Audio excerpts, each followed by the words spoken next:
আমার রাসূলুল্লাহ দ্বীনের জন্য অনেকটা কষ্ট করেছে।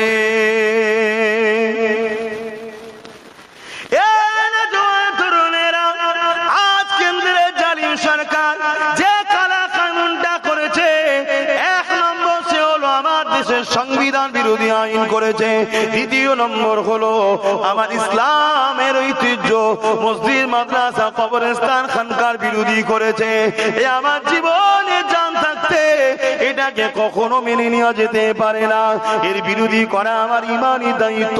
কেন রাসূলুল্লাহ জানিয়ে দিয়েছে, অন্যায় দেখলে হাত দিয়ে রোখো, অন্যায় যদি হাত দিয়ে রুখতে না পারো মুখ দিয়ে প্রতিবাদ করো, মুখ দিয়ে যদি না পারো অন্যায়কে ঘৃণা করে দূরে সরে যাও।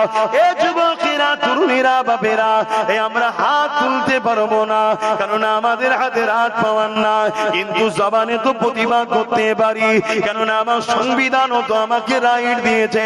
এই মনে রাখবেন যে যত বড় ক্ষমতাশালী প্রভাবশালী হোক না কেন, অন্যায়ের বিরুদ্ধে কথা বলা, অন্যায়ের বিরুদ্ধে কথা বলা, অন্যায়ের বিরুদ্ধে লড়াই করা, এবং মনে রাখবেন জালিম শাসকের বিরুদ্ধে কথা বলা আমার রাসূলুল্লাহ দ্বীনেতে, ইসলামেতে সব থেকে বড় জিহাদ।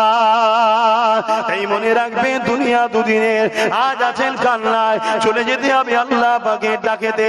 কত বড় বড় দুনিয়ার ক্ষমতা এলো, আল্লাহ তাদেরকে মিটিয়ে দিয়েছে। ফিরআউন পৃথিবীর রাজা ছিল, আল্লাহ তাকে মিটিয়ে দিয়েছে। নমরুদ পৃথিবীর রাজা ছিল, আল্লাহর সঙ্গে যুদ্ধ পর্যন্ত করতে গিয়েছিল, আসমানের দিকে তীর নিক্ষেপ করেছিল, আল্লাহ পাক মাছের রক্ত লাগিয়ে দিয়েছিল। ফিরআউন বলে, নমরুদ বলেছিল, এ নূহ, এ ইব্রাহিম, তোমার খোদাকে আমি মেরে ফেললাম, নাউযুবিল্লাহ। সেই নমরুদকে আল্লাহ পাক খোরা মশা দিয়ে মেরে দিয়েছে। মনে রাখবেন এই পৃথিবীর বুকে আর একটা আতঙ্কের নাম, যে নামটা হলো চেঙ্গিস খান। নাম আপনারা শুনেছেন। পুরো পৃথিবীকে দখল করতে চলেছিল, বাগদাদের জমিনে হামলা করে দিল, বাগদাদের মসজিদ গুলোকে ভাঙতে শুরু করলো, বাগদাদের মাদ্রাসার উপরে হামলা করে দিল, বাগদাদের লাইব্রেরি গুলোকে, কিতাব গুলোকে পুরাতে লাগলো। এক তারিখে চেঙ্গিস খান এমন সময় একটা মাদ্রাসায় হামলা করে দিল। ওই মাদ্রাসা 300 আলেম ছিল, তাদেরকে কাতার বন্দী করে দাঁড় করালো। 100 কাতার করলো। চেঙ্গিস খান তার জাল্লাদকে হুকুম করে দিল, এই আলেম গুলোর গর্দান উড়িয়ে দাও।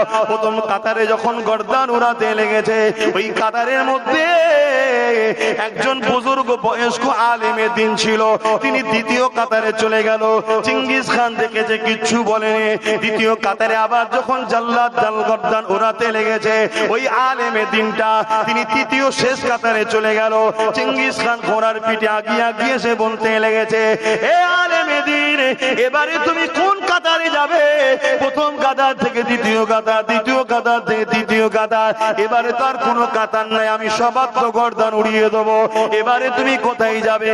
আল্লাহ পাকের আলেম বান্দা আসমানের দিকে মুখটা তুলে বলেছিলেন, আল্লাহ আছে। আরো জোরে বলো। আলেম বলল, আল্লাহ আছে। জালিম চেঙ্গিস খান রেগে গেল, রেগে গিয়ে বলল, আগে এই মৌলানার গর্দানটা উড়াও। যখনই হুকুম করে দিল জাল্লাদ আগিয়ে আসবে, বাস কথা শেষ। চেঙ্গিস খানের মুখ দিয়ে কথাটা বেরিয়েছে, আগের গর্দান উড়াও। সঙ্গে সঙ্গে চেঙ্গিস খান যে ঘোড়ার পিঠে বসেছিল, ওই ঘোড়া লাফাতে শুরু করেছে। শোনো যুবক, শোনো, লাফাতে শুরু করেছে। এত লাফান লাফাচ্ছে, ইতিহাস বলছি, গল্প নয়। এত লাফান লাফাচ্ছে, তার লাফানো কেউ থামাতে পারেনি। এবার ছুটা শুরু করেছে, ছুটছে আর লাফাচ্ছে, ছুটছে আর লাফাচ্ছে। একটা সময় ব্যালেন্স রাখতে না পেরে চেঙ্গিস খান ঘোড়ার পিঠ থেকে পড়লো, কিন্তু একটা পা ফসকালো, একটা পা পায়ে বেঁধে গেল। ঘোড়া ছুটেই যাচ্ছে। কি হচ্ছে এবারে? কখনো এ গাছে, কখনো এ পাথরে, কখনো এখানে। চেঙ্গিস খান লাগতে লাগতে লাগতে তার মাথাও লাগতে লাগতে ফেটে ঘিনু বেরোতে বেরোতে একদম ছিন্ন বিচ্ছিন্ন হয়ে জাহান্নামের কুত্তা যতক্ষণ না জাহান্নামে গেছে, এই ঘোড়া ততক্ষণ থামেনি। জোরে বলুন সুবহানাল্লাহ। জাহান্নামের কুত্তা হলো চেঙ্গিস খান। যদি বলেন কেন? 1 লক্ষর উপরে উলামাকে হত্যা করেছে, কয়েক কোটি মুসলমানকে কতল করেছে। শুনছেন?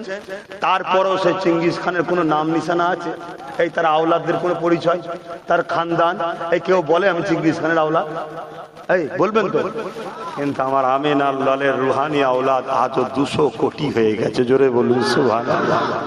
ইসলাম ছিল, আছে, থাকবে। তাহলে সেদিনের ঘোড়া লাপাচ্ছে, সেদিনের ঘোড়া ঘাস খায়। আজকে চেঙ্গিস খান তেলওয়ালা ঘোড়াতে চাপে। শুনছেন তো নাকি? সেদিনের ঘাস খাওয়া ঘোড়া এখন তেলওয়ালা ঘোড়া, তাই তো নাকি? এই তেলওয়ালা ঘোড়াও আল্লাহর নিয়ন্ত্রণে আছে না না? আল্লাহর কুদরতি ক্ষমতায় আছে না না? কখন উড়ে উড়ে যাবে, একেবারে উড়ে যাবে। শুনছেন না? শুনেন না? ঘাবড়াচ্ছ কেন? ঘাবড়াচ্ছ কেন? অন্যায় দেখলে প্রতিবাদ করবে, সেদিন মুসলমান ঘরের ছেলে হয়। অন্যায় অন্যায়, তাকে মেনে নেওয়া যাবে না। এই পৃথিবীতে যুগে যুগে আমরা দেখেছি একদল মানবরূপী পশু। কি একটু বলুন? মানব।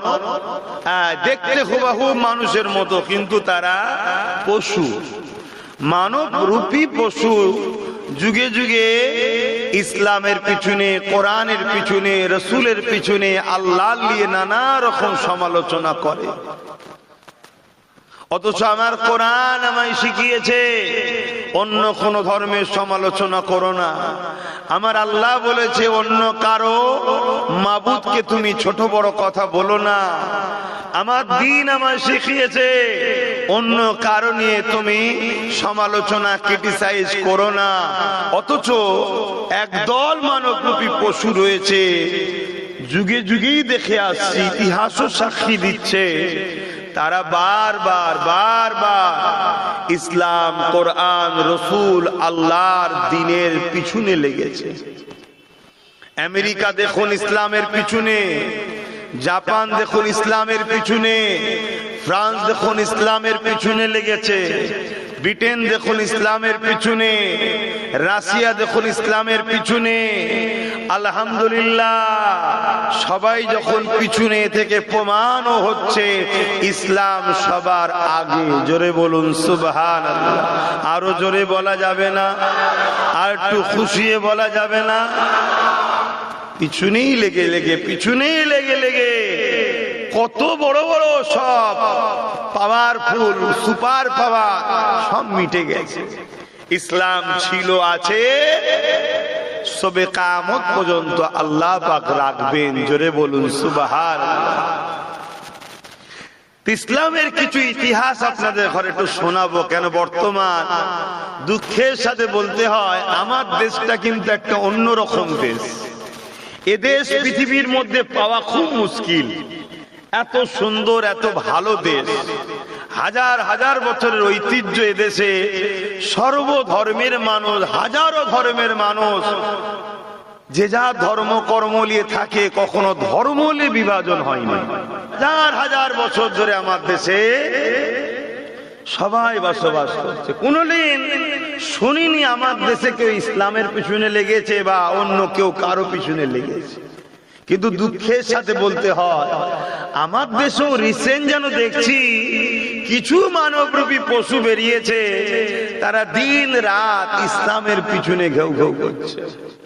দেখেছেন না? দেখেন, এটা আমার দেশের জন্য একটা অশুভ সংকেত দিচ্ছে, আমার দেশের জন্য একটা ক্ষতির সংকেত দিচ্ছে, আমার দেশের জন্য একটা ভয়ানক পরিস্থিতি টেনে আনা সংকেত দিচ্ছে।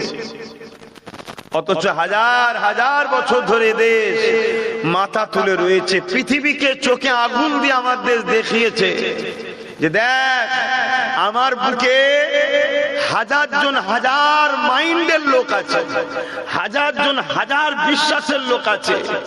কেউ সূর্য, কেউ চাঁদ, কেউ গাছ, কেউ পাহাড়, কেউ পর্বত, কেউ উলঙ্গ মানুষের যে যাকে পারে উপাসনা করে।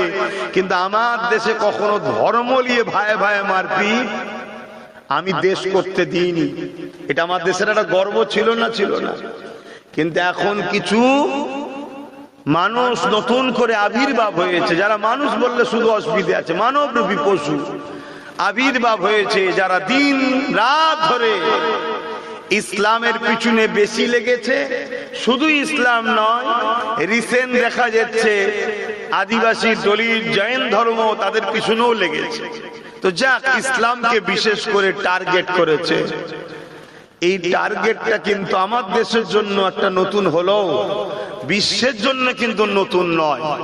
প্রায় প্রায় ইসলামের উপরে আঘাত হয়েছে, আজও হচ্ছে, আগামীতেও হবে। এ নিয়ে মন খারাপ করার কিছু নাই। কেন? আমরা জানি ব্যথা যত বাড়ে তত তাড়াতাড়ি কিন্তু একটা খুশির সংবাদও হয়। কি আমরা যতজন এখানে বসে আছি ব্যথার ফল, তাই তো নাকি গো? মায়েদের যদি ব্যথা না বাড়তো তাহলে আমরা পেতাম, আমাদের ঘরে পেত নাকি? ব্যথা যত বেড়েছে একটা খুশির সংবাদ কিন্তু মেসেজ তাড়াতাড়ি পাওয়া যায়। তো এই যে ইসলাম বিরোধী যত ব্যথা বাড়ে, ইতিহাস বলছে তত সে জায়গায় ইসলাম প্রিয় মানুষও বাড়ে। জোরে বলুন সুবহানাল্লাহ, আরো খুশিয়ে বলুন সুবহানাল্লাহ। হ্যাঁ, আমরা যদি আপনাদেরকে বলি, আমেরিকার ডব্লিউ বুশ বলেছিল যে আমেরিকাতে ইসলাম রাখবো না, আমেরিকাতে ইসলাম রাখবো না।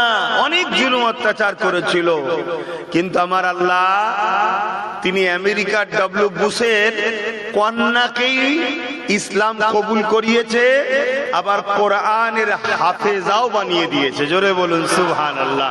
যে তোর বাবা বলেছে ইসলাম রাখবে না, তুই ইসলামকে নিয়ে ঘরের মধ্যে ঢোক, শুধু ঘরের মধ্যে ঢুকবি না, কন্টিনিউ আমার বাণী কোরআনও পড়বি। জোরে বলুন সুবহানাল্লাহ। যে আমেরিকা বা যে ইউরোপ দুনিয়া ইসলামের চরম দুশ্মন, ইসলামের নামে নানা রকম মিথ্যা মিথ্যা ফিল্ম তৈরি করেছে, ইসলামের নামে নোংরা নোংরা ভাষা ইউজ করেছে, ইসলামের নামে যুব সমাজকে মিথ্যা প্রচার করেছে, সেই ইউরোপ দুনিয়া তারা নিজেরা আজকে তাদেরই গবেষণা, তাদেরই মিডিয়া, তাদেরই কলম, তাদেরই টিভি, তাদেরই বাইক, তারাই দিচ্ছে যে আগামী 40-45-এর মধ্যে ইউরোপ দুনিয়া হবে সংখ্যা গুরু ইসলাম। জোরে বলুন সুবহানাল্লাহ, আরো জোরে বলে। আল্লাহ আমাদেরকে বড় ভালোবেসে ঘরে জন্ম দিয়েছে, কিন্তু আমরা যদি উপযুক্ত না হই, আল্লাহ জালিম বাদশা বসিয়ে আমাদেরকে মেরে দেবে, দিয়ে নতুন প্রজন্ম তৈরি করবে। আল্লাহ পারে না? পারে না? দেখুন না, ইউরোপে একটা নতুন প্রজন্ম তৈরি হচ্ছে, যাদের বাপ দাদা নানা নানি গোষ্ঠীর কেউ ইসলাম বলুন ছিল না, তাদের ঘরের ছেলে বাপ খ্রিস্টান, মা মিশনারি, বাপ ইহুদি, মা খ্রিস্টান। কথা বুঝে আসছে? ভিন্ন ধর্মের তাদের ঘরের যুবক যুবতীরা শিক্ষিত হয়েছে, কম্পিউটারে সার্চ করছে, গুগলে সার্চ করছে। আরে সবাই ইসলামের পিছনে লাগে কেন? সবাই মোহাম্মদ রসুলের বিরোধী করে কেন? সবাই বলে ইসলাম আতঙ্কবাদী, ইসলাম জঙ্গিবাদ, ইসলাম সন্ত্রাসবাদ, ইসলাম জুলুম করে। আরে যত একটু সার্চ করে দেখি তো, তারা আমার নবীর জীবনী পড়ছে, আমার নবীর জীবনী পড়ে তারা দেখছে আরে ইসলামের বিরোধী যারা করছে তারাই তো মূলত সন্ত্রাস। জোরে বললেন না সুবহানাল্লাহ? তারা তো দেখছে আবু জেহেল ছিল ইসলামের বিরুদ্ধে, উতবা ছিল ইসলামের বিরুদ্ধে, সাইবা ছিল ইসলামের বিরুদ্ধে, এমন করে উমাইয়া ছিল ইসলামের বিরুদ্ধে। তারা রাজ ক্ষমতার জোরে মানুষকে কৃতদাস দাসী বানিয়েছিল, গোলাম বানিয়েছিল, বেটিগুলোকে জ্যান্ত পুঁতে দিত, গরিবের অধিকার দিত না, জুলুম সাম্রাজ্য তৈরি করেছিল। ইনসাফ ইনসানিয়াত বলে কিছু ছিল না। প্রফেট মুহাম্মদ সাল্লাল্লাহু আলাইহি ওয়াসাল্লাম এসে মক্কা থেকে শুরু করেছে তাম পৃথিবীর বুকে 23টা বছরে জুলুম খতম করে, অন্যায় খতম করে, দুর্নীতি খতম করে, নেশা খতম করে, অত্যাচার খতম করে, এতিম গরিব বিধবাদের অধিকার দিয়ে তাম পৃথিবীর বুকে মুহাম্মদ রাসূলুল্লাহ সাম্য ইনসাফ ইনসানিয়াত নাই প্রতিষ্ঠিত করেছে। জোরে বলুন সুবহানাল্লাহ, আরো জোরে বলুন সুবহানাল্লাহ। যারা ইসলামের বিরোধী করে তারাই তো মূলত সন্ত্রাস। যারা প্রফেটের বিরোধী করে তারাই তো মূলত সন্ত্রাস। মানা না মানা আলাদা বিষয় বাবা, মানা না মানা আলাদা বিষয়। প্রচুর মানুষ আছে যারা ইসলামকে মানে না কিন্তু ইসলামকে শ্রদ্ধা করে, তাদের নিয়ে আমাদের কোনো খারাপ বক্তব্য জোরে বলুন নাই, কারণ তার পছন্দ তার কাছে। ভাই সবাই যে একটাকেই পছন্দ করবে এমন তো হতে পারে না। তাহলে সে তো বলতে পারে আমার পছন্দটাই তোমার পছন্দ হলো না কেন, ঠিক না? পছন্দই আমি যাচ্ছি না, কিন্তু তোমার বিষয়ে যেমন আমি সমালোচনা করি না, তুমি আমার বিষয়ে সমালোচনা করো কেন? এটার বক্তব্যই আমি যাচ্ছি। কথা মাথায় ঢুকছে তো নাকি? ইতিহাসের পাতা সাক্ষী দেয় আল্লাহ নবী নূহ নবী দয়া নবী যখন দুনিয়া জমিনে আগমন করলেন, আমার নবী পাক এসে দেখছেন দুনিয়া জমিনে বড় হয়ে দেখছেন এই জমিনের উপরে মানুষগুলো ক্ষমতা জোরে মানুষের প্রভু হওয়ার স্বপ্ন দেখছে, ক্ষমতা জোরে মানুষকে দাস দাসী বানিয়ে দিয়েছে, ক্ষমতা জোরে মানুষের বেটি গুলোকে কিত দাস দাসী রাখেল বানিয়ে দিয়েছে, ক্ষমতা জোরে এমন করে নিজের মাকে পর্যন্ত হত্যা করছে, ক্ষমতা জোরে রোম তৎকালীন সময় পৃথিবীর সুপার পাওয়ার ছিল। আজ যেমন আমেরিকা সুপার পাওয়ার বলছে, রোম ছিল সুপার পাওয়ার। ওই রোমের মতো জায়গাতে ক্ষমতা জোরে গরিবের মানুষ ছেলেগুলোকে বাঘের সঙ্গে কুস্তি লড়াতো। এই কুস্তি লড়াইতে বাঘের থাবাতে গরিবের ছেলেরা মারা যেত।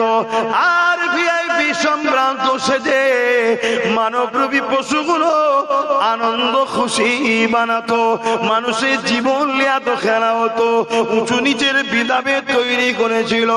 মানুষ মানুষকে ঘৃণা করত, ওকে দেখলে অশুভ হবে, ওকে ছুঁলে অশুভ হবে, ও নিচু জাত আমি ভিআইপি জাত, এই বিভাজন পৃথিবীতে ভরে গিয়েছিল। এক কথায় মানুষগুলো মনুষ্যত্ব হারিয়ে দিয়ে দুপায়ে পশুতে পরিণত হয়ে গিয়েছিল।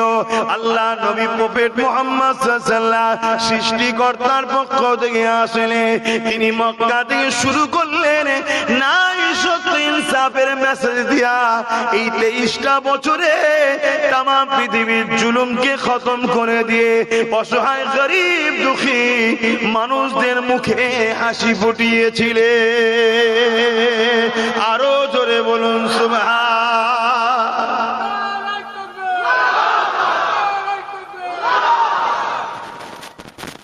এই পৃথিবীতে কিছু মানুষ আছে বাপ ভাইরা, যারা ক্ষমতার জোরে এত অন্ধ হয়ে যায় তারা নিজেকে খোদা ভাবতে শুরু করে। শুনছেন তো? জুলুমটাকে, অন্যায়টাকে যা খুশি তাই করব, এই ধরনের মেন্টালিটি তাদের মধ্যে চলে আসে ক্ষমতার জোরে। আর মনে রাখবেন প্রত্যেকটা নবী এসেছিলেন দুটো কাজ করতে, খুব ভালো করে শুনবেন আমার কথা, আজকে মন দিয়ে শোনেন। যদি বিশ্বাসী হন, আমাকে সন্তান হিসেবে ভাই হিসেবে মানেন, আগামী দিন মুনাফিক উলামাদেরকে চিনতে হবে। কেন 72টা দল জাহান্নামে যাবে, 72 দলের মাথাতেই মুনাফিক উলামা থাকবে। একটি দল জান্নাতে যাবে, যে দলের মাথাতেও উলামা থাকবে, তারা রাসূলের দিকে আপনাদেরকে জুড়তে চাইবে। জোরে বলুন সুবহানাল্লাহ। খুব ঠান্ডা মাথায় কথাগুলো বোঝেন। এই সমাজে ইসলাম যত নবী এসেছেন দুটো কাজ করেছে। নাম্বার 1, অন্যায়, অত্যাচার, জুলুম, সমাজ বিরোধী, মানবতা বিরোধী, অসভ্যতা, বর্বরতা, অন্যায়কে খতম করে দিয়ে সমাজে ন্যায় প্রতিষ্ঠিত করেছে। জোরে বলুন সুবহানাল্লাহ। প্রত্যেকটা নবী দুটো কাজ করেছে। আর এই দুটো কাজ করতে গিয়ে নবীদের চরম বিরোধী হয়েছে দুই শ্রেণীর মানুষ। নাম্বার 1 হলো অত্যাচারী শাসক। বলুন, অত্যাচারী শাসক, স্বৈরাচারী শাসক, ক্ষমতার জোরে মানুষের প্রভু হবার স্বপ্ন, ক্ষমতার জোরে মানুষকে লুটে যারা। মনে রাখবেন, যারা অত্যাচারী শাসক হয় তাদের মেন্টালিটিতেই তৈরি হয় প্রজাদেরকে গরিব বানাও। প্রজাদেরকে গরিব বানাও।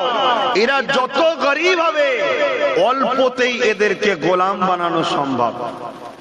ধনীকে গোলাম বানানো কিন্তু অতটা সম্ভব নয়, বা গরিবকে গোলাম বানানো যতটা সম্ভব। শুনছেন তো নাকি? আর ইসলাম সর্বসময় এই অত্যাচারী শাসকদের বিরুদ্ধে, এদের হাত থেকে বঞ্চিত, শোষিত, লাঞ্ছিত, অসহায়, সে যে কোনো ধর্মের হতে পারে, এই মানুষগুলোকে বাঁচিয়ে মুক্ত করার জন্য যুদ্ধ পর্যন্ত করতে রাজি। জোরে বলুন সুবহানাল্লাহ, আরো জোরে বলে। তাই অত্যাচারী শাসকরা যুগে যুগেই চেয়েছে ইসলামের বাতিকে নিভিয়ে দাও, ইসলামের মেসেজ বন্ধ করে দাও, ইসলামের কথা মানুষের কাছে যেতে দিও না। ইসলাম যদি মানুষ জেনে যায় তাহলে স্রষ্টার বাণী কি? স্রষ্টার বাণী হলো কুনতুম খায়রা উম্মাতিন উখরিজাত লিন-নাসি তা'মুরুনা বিল মা'রুফ ওয়া তানহাউনা আনিল মুনকার। কুরআন বলছে কি? তোমাদের বানিয়েছি শ্রেষ্ঠ উম্মত করে। বললেন না সুবহানাল্লাহ? কি জন্য শ্রেষ্ঠ উম্মত? তোমাদের দুটো কাজ, আমাদেরও দুটো কাজ, নবীরাও করেছে দুটো কাজ। কি দুটো কাজ?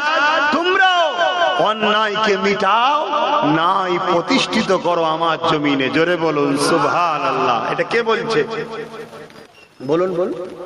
সৃষ্টিকর্তা জমিন কার? লিল্লাহি মা ফিস সামাওয়াতি ওয়া মা ফিল আরদ। জমিন, আসমান এবং এর মধ্যে যা কিছু আছে সবকিছু সৃষ্টি মালিক হলো একজন। তিনি কে? আমি সবার জবান খুলে আওয়াজ দিতে হবে, কে? আরো জোরে বলুন, কে? তিনি বলছেন এই জমিনে তোদেরকে আমি শ্রেষ্ঠ উম্মত করে পাঠিয়েছি, শ্রেষ্ঠত্বের মুকুট দিয়ে পাঠিয়েছি। যদি শ্রেষ্ঠত্বের মুকুট খুলে পশু হয়ে আসিস তাহলে জাহান্নাম, আর শ্রেষ্ঠত্বের মুকুট যদি নিয়ে আসিস তাহলে জান্নাত। শ্রেষ্ঠ উম্মত হতে গেলে কাজ দুটো। কি? অন্যায় মিটাও, নাই প্রতিষ্ঠিত করো। আমরা এই কাজ করি? বলুন। আমরা তো অন্যায়ের পক্ষে সাপোর্ট করি, অন্যায়ের দালালি করি, অন্যায়ের পিছনে ঘুরে বেড়াই, আল্লাহ দিয়া কদম নিয়ে অন্যায়ের র্যালিতে যায়, আল্লাহ দিয়া হাত নিয়ে অন্যায় সন্ত্রাস জালিমদের ঝান্ডা ধরে ঘুরে বেড়ায়। আল্লাহ আমাদেরকে মারবে না? এজন্যই তো জালিমকে মাথায় বসিয়ে দিয়েছে। আরো কত আইন হবে দেখো না বাপ। দিদি বল, আব্বাস সিদ্দিকী তোমার ভয় লাগে না? আমার এক সেকেন্ডের জন্য ভয় লাগে না। কেন ভয় লাগবে? কি জন্য ভয় লাগবে? আমরা আল্লাহকে ভয় করি, অন্য কাউকে নয়। আল্লাহকে যারা ভয় করে দুনিয়ার কেউ তাদেরকে ভয় দেখাতে পারে না। ওয়ালিমান খাফা মাকামা রাব্বিহি জান্নাতান। আর আল্লাহর ভয় যারা করে তাদের জন্য আল্লাহ দুটো দুটো জান্নাত রেখেছে।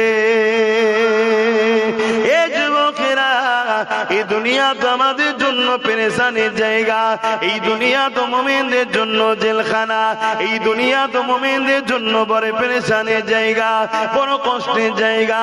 আমরা মুমিনরা অপেক্ষায় থাকি কখন মৃত্যু আসবে। ওই মৃত্যুর মাধ্যম দিয়ে কবরে আমাদেরকে নিয়ে যাওয়া হবে। ওই কবরে দুজানের সুলতান নবী মুহাম্মদ রাসূলুল্লাহ দিদার হয়ে যাবে। আমরা যারা মুমিন মুসলমান, আমরা মৃত্যুকে বড় তৌফা মনে করি। ওই মৃত্যুর মাধ্যমে রাসূলুল্লাহ পাবো, ওই মৃত্যুর মাধ্যম দিয়ে আখিরাতে যাওয়া হবে। ওই আখিরাতে আল্লাহ শাজিমে ছায়া পাবে, এবং ওই আখিরাতে আল্লাহ পাকের চির শান্তির মেহমানখানা জান্নাত পেয়ে যাবে। আর আল্লাহর জান্নাতে যখন চলে যাবে, আল্লাহ পাক ৭০,০০০ নূরের পর্দাকে সরিয়ে দিয়ে জান্নাতীদেরকে সালাম দিয়ে বলতে লাগবে, হে আমার জান্নাতীরা, আমার জমিনের উপরে দুনিয়ার কারো কথা তোমরা মেনে চলোনি, আমার জমিনের উপরে তোমরা তোমরা আমার দাসত্ব করেছো, আমার জমিনের উপরে তোমরা নাই প্রতিষ্ঠিত করেছো, আমার জমিনের উপরে তোমরা ফিতনা ফাসাদ বন্ধ করেছো, আমার জমিনের উপরে তোমরা সন্ত্রাসের বিরুদ্ধে লড়েছো, আমার জমিনের উপরে তোমরা সমাজ বিরোধীদের বিরুদ্ধে লড়েছো, আমার জমিনের উপরে তোমরা যেমন আমি আল্লাহ আমাকে সেজদা দিয়েছিলে ঠিক তেমনই আমার জমিনে যারা গরিব ছিল তাদেরকে তোমরা খানাও খাইয়েছিলে, আমার জমিনের উপরে তোমরা আমার সৃষ্টি অসহায় বান্দাগুলোকে সাহায্য করেছিলে, তোমরা আমার জমিনের উপরে ক্ষুধার্ত মানুষকে খানা দিয়েছিলে, বস্ত্রহীনকে বস্ত্র দিয়েছিলে, এতিমের মাথায় হাত বুলিয়েছিলে, এতিমকে সাহারা দিয়েছিলে, এতিমের পাশে দাঁড়িয়েছিলে। এক কথায় আমার জমিনের উপরে তোমরা আমি আল্লাহ আমার পরীক্ষাতে তোমরা উত্তীর্ণ কামিয়াবি হয়েছো। তোমাদের সামনে অনেক জালিম শাসক দাঁড়িয়েছিল, তোমাদের সামনে অনেক অত্যাচারী গুন্ডা দাঁড়িয়েছিল, তোমাদেরকে অনেক হুমকি চুমকি দিয়েছিল, তোমাদেরকে অনেক জেলের ভয় দেখিয়েছিল, তোমাদেরকে অনেক কেসের ভয় দেখিয়েছিল, তোমাদেরকে মেরে দিবার ভয় দেখিয়েছিল, কিন্তু কোন দিকে কর্ণপাত না করে সব কিছুকে পাত্তা না দিয়ে আমি আল্লাহ আমার খুশির জন্য তোমরা গিয়েছিলে। আসো আসো আজকে দিন আমি জান্নাত দিয়েছি, এবারে আমি তোমাদের রব তোমাদের সৃষ্টিকর্তা যাকে না দেখে তোমরা মেনেছিলে সেই আল্লাহকে দেখে না। আরো জোরে বলুন সুবহান। আর এর উল্টোটাই দেখুন, জাহান্নাম আর জান্নাত একদিন কথা বলছে। জাহান্নাম জান্নাতকে বলছে যে জান্নাত তোর থেকে আমি জাহান্নাম বড় ভিআইপি। বলছে কেন? বলছে আমার মধ্যে পৃথিবীর শ্রেষ্ঠ শ্রেষ্ঠ রাজারা থাকবে, যেমন নমরুদ, ফেরাউন, আবু জেহেল, উদবা, সাইবা, আবু লাহাব, উমাইয়া, এজিদ, চিঙ্গিস খান, হিটলার।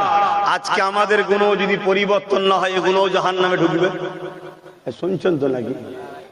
জাহান্নাম গর্ব করে বলছে আমার ভেতরে পৃথিবীর বড় বড় রাজাগুলো থাকবে। জান্নাত তখন বলছে শোন, আমার ভেতরে দোনো জাহানের সুলতান মোহাম্মদ রসুল থাকবে। জোরে বলুন সুবহানাল্লাহ। তোমরা কোন দিকে থাকতে চাও? নমরুদের সাথে, ফেরাউনের সাথে, সাদ্দাতের সাথে, আবু জেহেলের সাথে, না দোনো জাহানের সুলতানের সাথে? দোনো জাহানের সুলতানের সঙ্গে থাকা স্বপ্ন দেখছো জান্নাতে, আর দুনিয়ায় কাদের সাথে থাকবে? তাহলে এটা কেমন বিচারিতা হচ্ছে না? এটা কেমন মুনাফিকি হচ্ছে না? তাহলে পরিবর্তন হবার জন্যই তো জলসা নাকি? তাহলে বুঝতে হবে তো নাকি মুসলিম দাবি করলেই জান্নাত নয়। এ নবী বংশের আওলাদ আমি, দাদা পীরের খুন আমার শরীরে, জান্নাত নাকি সার্টিফিকেট দিলে? না, আমাকে রসুলের হুকুম অনুযায়ী জীবন গড়তে হবে। তবে মনে রাখবেন আমার আল্লাহ জালিমের সাথে কোনোদিন নাই। সে জালিম যদি কোন মুসলিম দাবিদারও হয় তার সাথে আল্লাহ নেই, আর মুসলিমের সাথে আল্লাহ থাকে। মুসলিম যদি অন্য ধর্মের গরিব ঘরের অন্য ধর্মেরও লোক হয়, তার উপরে যদি জুলুম হয়, মনে রাখবেন আমার আল্লাহ ওর সাথে আছে। কেন? ও তো আল্লাহরই সৃষ্টি। শুনছেন তো নাকি? আর তুমি মুসলিম দাবি করতে পারো, তুমি যদি জালিম হও তোমার সাথে কিন্তু আল্লাহ নেই। জুলুমটা কত খারাপ জিনিস বুঝতে পারছেন? আজকে সেই জুলুম পুরো পৃথিবীতে ছেয়ে যাচ্ছে, সেই জুলুম আমার দেশে ছেয়ে যাচ্ছে, সেই জুলুম আমার রাজ্যে ছেয়ে যাচ্ছে। গত কালকের কথা, 15-20 জন মিলে বেলগাছিয়াতে, কলকাতার মতো জায়গাতে আমার রাজ্যে 3 জন মুসলমানকে গণভাবে পিটিয়েছে। অপরাধ কি? তারা মুসলমান। শুনছেন তো নাকি? আমার রাজ্যে এটা ঘটছে। চারিদিকে পুরো অশান্তির আগুন দাবানলের মতো ছুটছে। এই দাবানল, এই অশান্তিকে মিটাবার নাম ইসলাম। নামাজ যেমন ইসলামের নাম, রোজা যেমন ইসলামের নাম, হজ যেমন ইসলামের নাম, এটা হলো ব্যক্তি জীবনের ইসলাম। আমি নামাজ পড়েছি, আমার উপকার আপনাদের হয়েছে? আপনি নামাজ পড়বেন, আপনার উপকার আমার হবে। কিন্তু এই সমাজ যদি দুর্নীতি মুক্ত করা যায়, পুরো সমাজের মানুষ দুর্নীতির হাত থেকে বাঁচবে। এই সমাজ যদি নেশা মুক্ত করা যায়, এই সমাজ নেশা থেকে বাঁচবে। কি গো, নেশা মুক্ত করা দরকার তো নাকি? কিন্তু যে তো বলছেন, আর আমরা যারা সমাজকে নেশাগ্রস্ত বানাচ্ছে, আমরা তো তাদেরই পিছনে ঘুরে বেড়াই। আর আপনি না করেন, আমি না করি, আমাদের মতো হাজারো মুসলমান আছে না? না, বিশেষ করে দুঃখ লাগে তাদের ঘরে দেখে যারা আলেম উলামা ইমাম দাবি করে মাতাল সরকারের পিছনে থাকে। শুনছেন না শোনেন? সরকার তো নয়, মাতাল। স্কুল বন্ধ করে মদের অফিস খুলছে, মদের দোকান খুলছে। হচ্ছে না, হয় না? ইসলাম মদ মুক্ত করেছে, আর আমরা মুসলমান মাতালকে সাপোর্ট করে সমাজকে মাতাল বানাচ্ছি। আমরা বলছি জান্নাত যাব।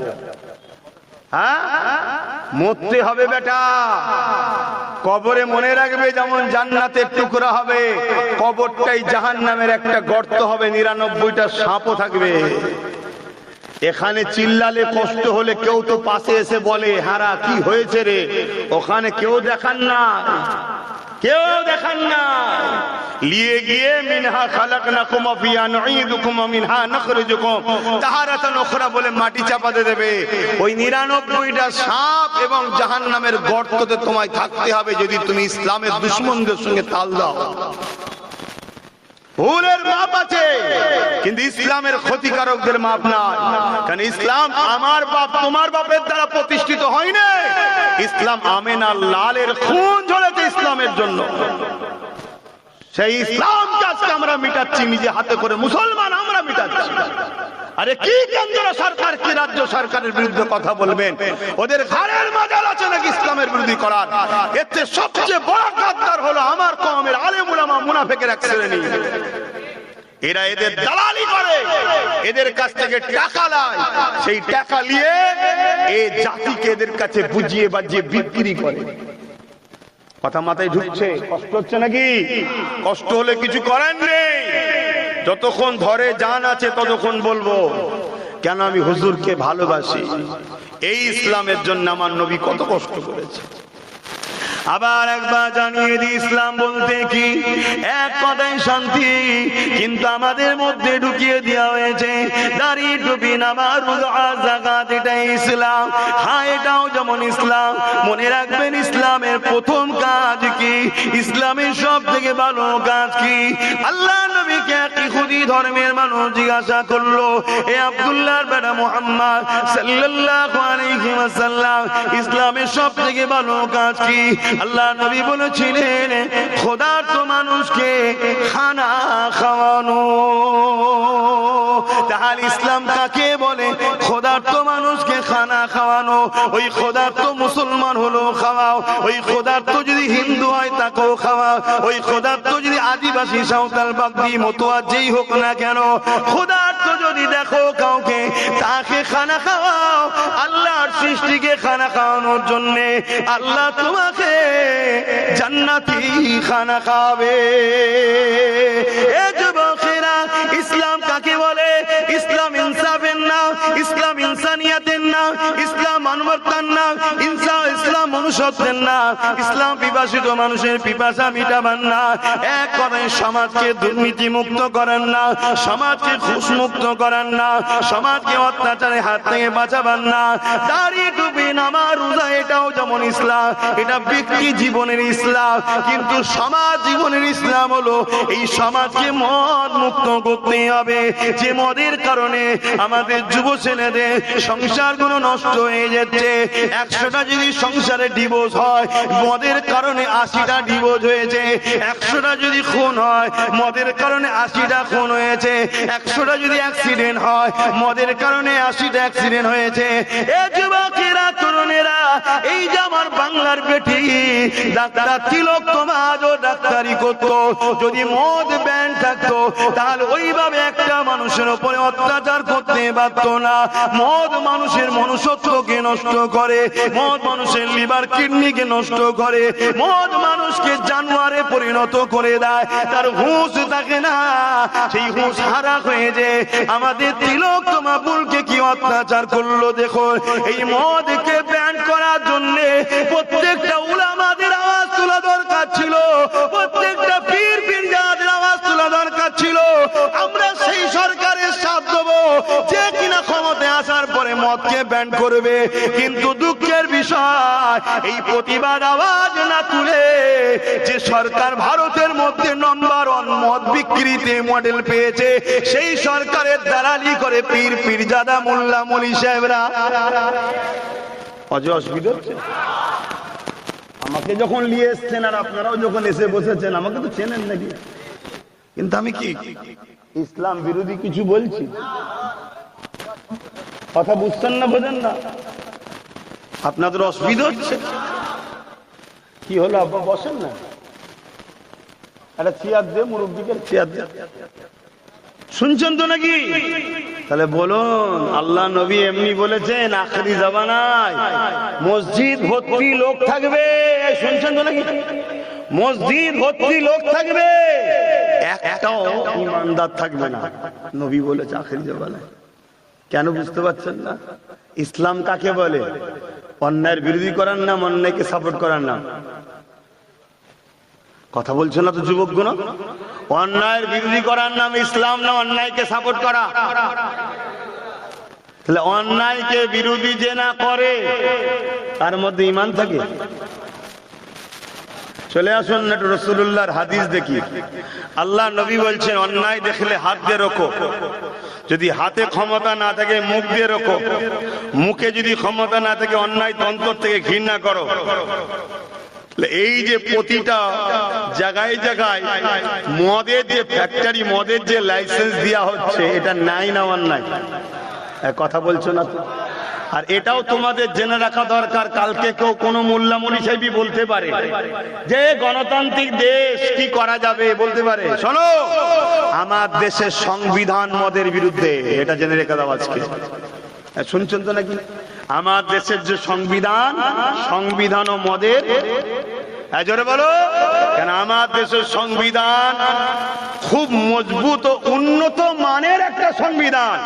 আমার দেশের সংবিধান দেশবাসীর ক্ষতি চাই না, কল্যাণ চাই। তাই আমার দেশের সংবিধানও মদের বিরুদ্ধে। কেন? মদ যুব সমাজকে ধ্বংস করে দিচ্ছে। যেমন ডেমক ভেতর থেকে কুড়ে কুড়ে খায়, নেশা জাতীয় জিনিস যুবকগুলোকে কুড়ে কুড়ে খাচ্ছে। এদের যুব সমাজ আর সংসার জীবনে মিল নাই, এজন্য প্রায় বাড়িতে এখন পরকীয়া চলছে। কেন? এই নেশা নেশা নেশা। এ যুবকরা, নেশা বন্ধ করো। নেশা তোমাকে ভেতর থেকে কুড়ে কুড়ে কুড়ে কুড়ে খায়। সুরাতে সকলে দেখতে বাইরে ভালো লাগবে, ভেতরে যে অরিজিনাল, যে কিভাবে বলি, পুরুষের যে পাওয়ার, নেশা ওই পাওয়ারকে সর্বপ্রথম অ্যাটাক করে। যে কোনো নেশা হোক, তার মধ্যে মদ আবার চরম ভাবে। অনেক আবার ভালো ভালো ছেলে আছে, শিক্ষিত পণ্ডিত, মানে শিক্ষিত ভূত যাদের ঘরে বলা হয়, তারা বলে কি করা যাবে, একটু টেনশন টেনশন লাগলে একটু মাঝে মাঝে খেতে হয়। শুনছেন তো নাকি? আরে মদ খেলে টেনশন কমে না, টেনশন বাড়ে। আজকে হঠাৎ করে ডাক্তার বলবে কিডনি শেষ। শুনছেন তো নাকি? টেনশন বাড়লো না কমলো? আপনি তো কিনছেন, দেখছেন এক লেভেলের ওপরে লেভেল লাগানো যায় না, যায় না? 2012 লেভেলের ওপরে 2025 মেরে দেবে। আপনি তো খেয়ে নিলেন, ঢক ঢক ঢক ঢক করে মেরে দিলেন, দিয়ে রাত্রিরে ঘরে ঢুকে বউকে বলছেন আম্মা জান ভালো আছেন তো? এই করে না, করে না? আমি তো দেখেছি অনেক সময় রাস্তাতে যাই, কোথায় কিছু না রাস্তার বীজখানা দাঁড়িয়ে আছে, পুরো একদম কাঁচা বেঁধে খালি গায়ে দাঁড়িয়ে আছে। আমি ড্রাইভারকে বলি হরেন দিস নি, এখানে যদি হরেন দিস তাহলে বিপদের রাস্তা পাবেনি। চুপ করে দাঁড়িয়ে যায়, আলোটা বাড়িস তো বন্ধ করে দে। এদিকে জলসাওয়ালা ফোন করছে, আগে যখন রাত্রির আরো জলসা করে, এখন তো কি বলে দিনে সন্ধ্যে সন্ধ্যে জলসা করে। সে কিছুতেই সরবে না। কথা বুঝে আসছে না? কখনো কখনো দেখি রাস্তার ধারে পড়ে আছে, পুরো ধুলো টুলো মেখে বোঝা যাবে না। মানে কোনো গাড়িওয়ালা একটু যদি বাই চান্স হয়ে যায় বাম্পার মনে করলেই ব্যাস গেল। শুনছেন তো নাকি? মানে চিনাও মুশকিল এমন হয়ে আছে। কি জিন্দেগি এটা, এটা কি জিন্দেগি? শ্রেষ্ঠ মানুষ রাস্তার ধারে পড়ে আছে আর কুকুর ঠ্যাং তুলে মুখে মুছছে। এটা জিন্দেগি? নিজেকে বুঝাও। হুকুমত চাইবে তুমি মাতাল হও, তাহলে ভোটের সময় এলে এক বোতলেই তোমার কাজ মিটে যাবে। হুকুমত চাইবে না তোমাকে মাতাল বানাবার, কেন তুমি যদি মাতাল হও তোমার পরিবার বেটিগুলোকে হুকুমতের যারা চালা চামটা কাডার বাহিনী তাদের দ্বারা ভোগের পাত্রী বানানো হবে, তোমার হুঁশি থাকবে না। শুনছেন না শোনেন না? কিন্তু তোমার ইজ্জত, তোমার বেটি আজকে কি হচ্ছে, তোমার এই নেশাতে তুমি সব শেষ হয়ে যাচ্ছ। কি গো আমার অজে কারো কষ্ট হচ্ছে নাকি? বা কষ্ট হলে সোজা রাস্তা, ঘরে যে শুয়ে পড়ে, তো বিপদ হয়ে যাবে। তখন তাবারুক দেওয়া হবে, তাবারুক যখন দেওয়া হবে তখন সিগন্যাল হয় তার আগে নাকি সালাম পড়লেই বুঝে যাবেন এবারে শেষের সময়, তাই তো নাকি? তখন হুটহাট করে চলে এসিস বাবা, তাবারুক লিবি চলে যাবি।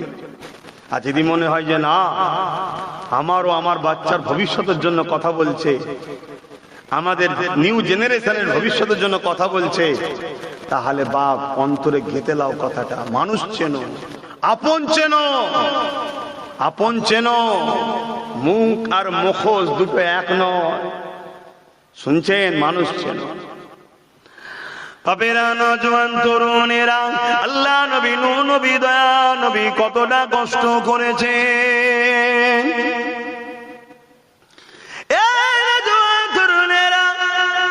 এই জমিনের উপরে মানুষগুলোকে মক্কার বাজারে তুলে ওখানে মেলার সময় নিলামে তোলা হতো, ধনীরা এসে খরিদ করে নিয়ে যেত।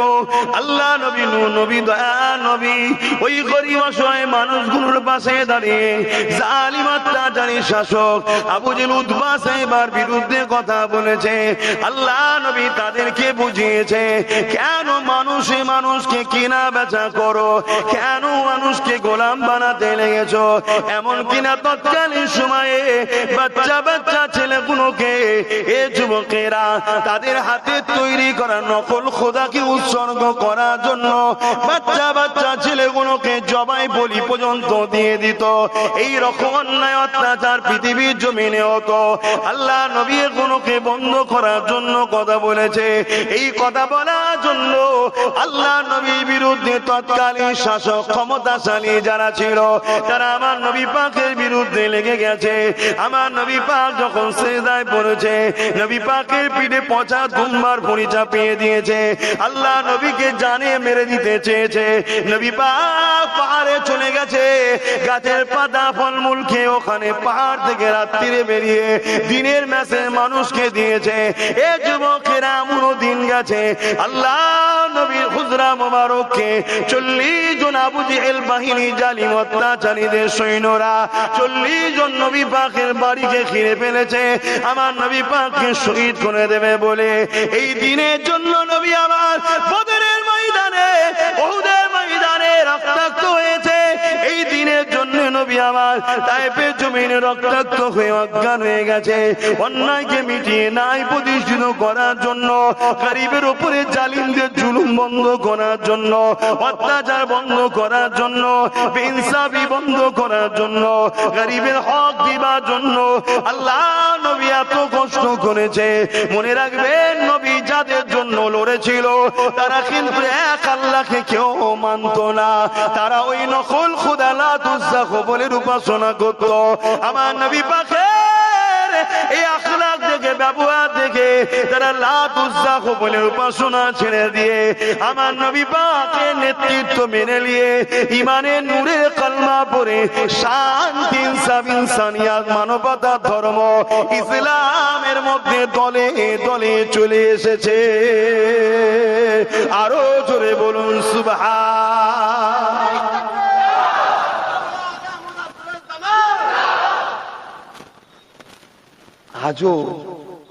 আজও যারা মানুষের গোলাম বানিয়ে রাখতে চায়, মানুষকে অত্যাচার করতে চায়, মানুষের বেটিগুলোকে রেপ করতে চায়, মানুষকে তার অধিকার থেকে বঞ্চিত করতে চায়।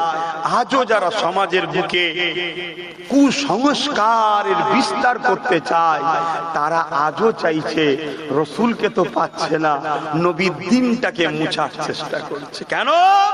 ইসলাম যদি থাকে আর তুমি যদি মুসলমান হও, তোমার চোখের সামনে যখন কোন এসসি এসটির উপরে জুলুম হবে, এই তুই নিচু যা, তুই আদিবাসী, তুই দলিত, তুই এমন করে আমাদের সাথে বসতে পারবি না, বা কোন মুসলিম করির উপরে জুলুম হবে, তুমি যদি সত্যি ইমানদার হও, ওর কোন ধর্ম দেখলে হবে না, জালিমের বিরুদ্ধে তোমায় দাঁড়িয়ে ওই অসহায়কে বাঁচাবার নাম হলো ইসলাম। জোরে বলুন সুবহানাল্লাহ। তাই জালিম অত্যাচারীরা যারা মানুষকে নিজেদের গোলাম বানাতে চায়, কিদোদাসী বানাতে চায়, মানুষের খোদা হতে চায়, ক্ষমতার জোরে মানুষের প্রভু হতে চায়, তারা চায় ইসলামকে মুছে দাও। তার একটা ছোট্ট নমুনা হলো 2025 ওয়াকফ সংশোধনের নামে সংবিধান বিরোধী কালা কানুন। কেন? কেন্দ্রে যে সরকার আছে, এ সরকার মানবতা বিরোধী সরকার, এ সরকার ইসলাম বিরোধী সরকার, এ সরকার মুসলমান বিরোধী সরকার, এ সরকার আদিবাসী দলিতদের দুশ্মন সরকার, এ সরকার আমার দেশের বিরুদ্ধে সরকার। আজকে দেশের এয়ারপোর্টকে পাবলিকের হাতে তুলে দিল, দেশের ট্রেনগুলোকে, স্টেশনগুলোকে সব বিক্রি করে দিচ্ছে, দেশের জিনিসপত্র দিনকে দিন দাম বেরিয়েই যাচ্ছে। দেশের মধ্যে 100 কোটি কম বেশি মানুষ আজকে বেকার বেকার বেকার হয়ে গেছে, এদের কোনো না কারবার আছে না ইনকাম আছে। এভাবে আজকে এরা মানুষকে গোলাম বানাতে চাইছে। তাই এদের নজরে দেখছে ইসলাম যদি থাকে তাহলে আমাদের এই মিশন কিন্তু সাকসেসফুল করা, জোরে বলো, সম্ভব নয়। তাই ইসলামকে মিটাতে গেলে ইসলামের পেহচান হলো মসজিদ, তাই মসজিদকে প্রথম মিটাও। ইসলামের প্রতিষ্ঠিত, ইসলামকে সমাজের বুকে প্রতিষ্ঠিত করা বা প্রজেক্ট করা বা ইসলাম ছড়ানোর মূল সেন্টার হলো মাদ্রাসা। এই মাদ্রাসাগুলোকে ব্যান করো এবং আমাদের হাজার হাজার বছরের ভারতের বুকে আমরা আছি, তার পেহচান হলো আমাদের কবরস্থান। শুনছেন তো নাকি? এবং খানকাকে টার্গেট করেছে। কেন? খানকায় নবীর প্রেমিক বানানো হয়, আর নবীর প্রেমিক যারা হয় তারা একটা মঈনুদ্দিনই যথেষ্ট সব জালিমকে খতম করার জন্য। জোরে বলুন সুবহানাল্লাহ। এজন্য এরা টার্গেট করেছে। শুনছেন তো নাকি? কিন্তু আজ টার্গেট করেছে, আন্দোলনের দরকার আছে না নাই? কিন্তু 2000 আজ থেকে 10 বছর আগে থেকে আমি বলছি ওয়াকফ যাচ্ছে, বলছি না বলিনি? আমার সাথ দিয়েছিলে? আমার বিরোধী করেছে উলামারা, এক শ্রেণী, সবাই নয়। আমার বিরোধী করেছে ইমামরা, এক শ্রেণী, সবাই নয়।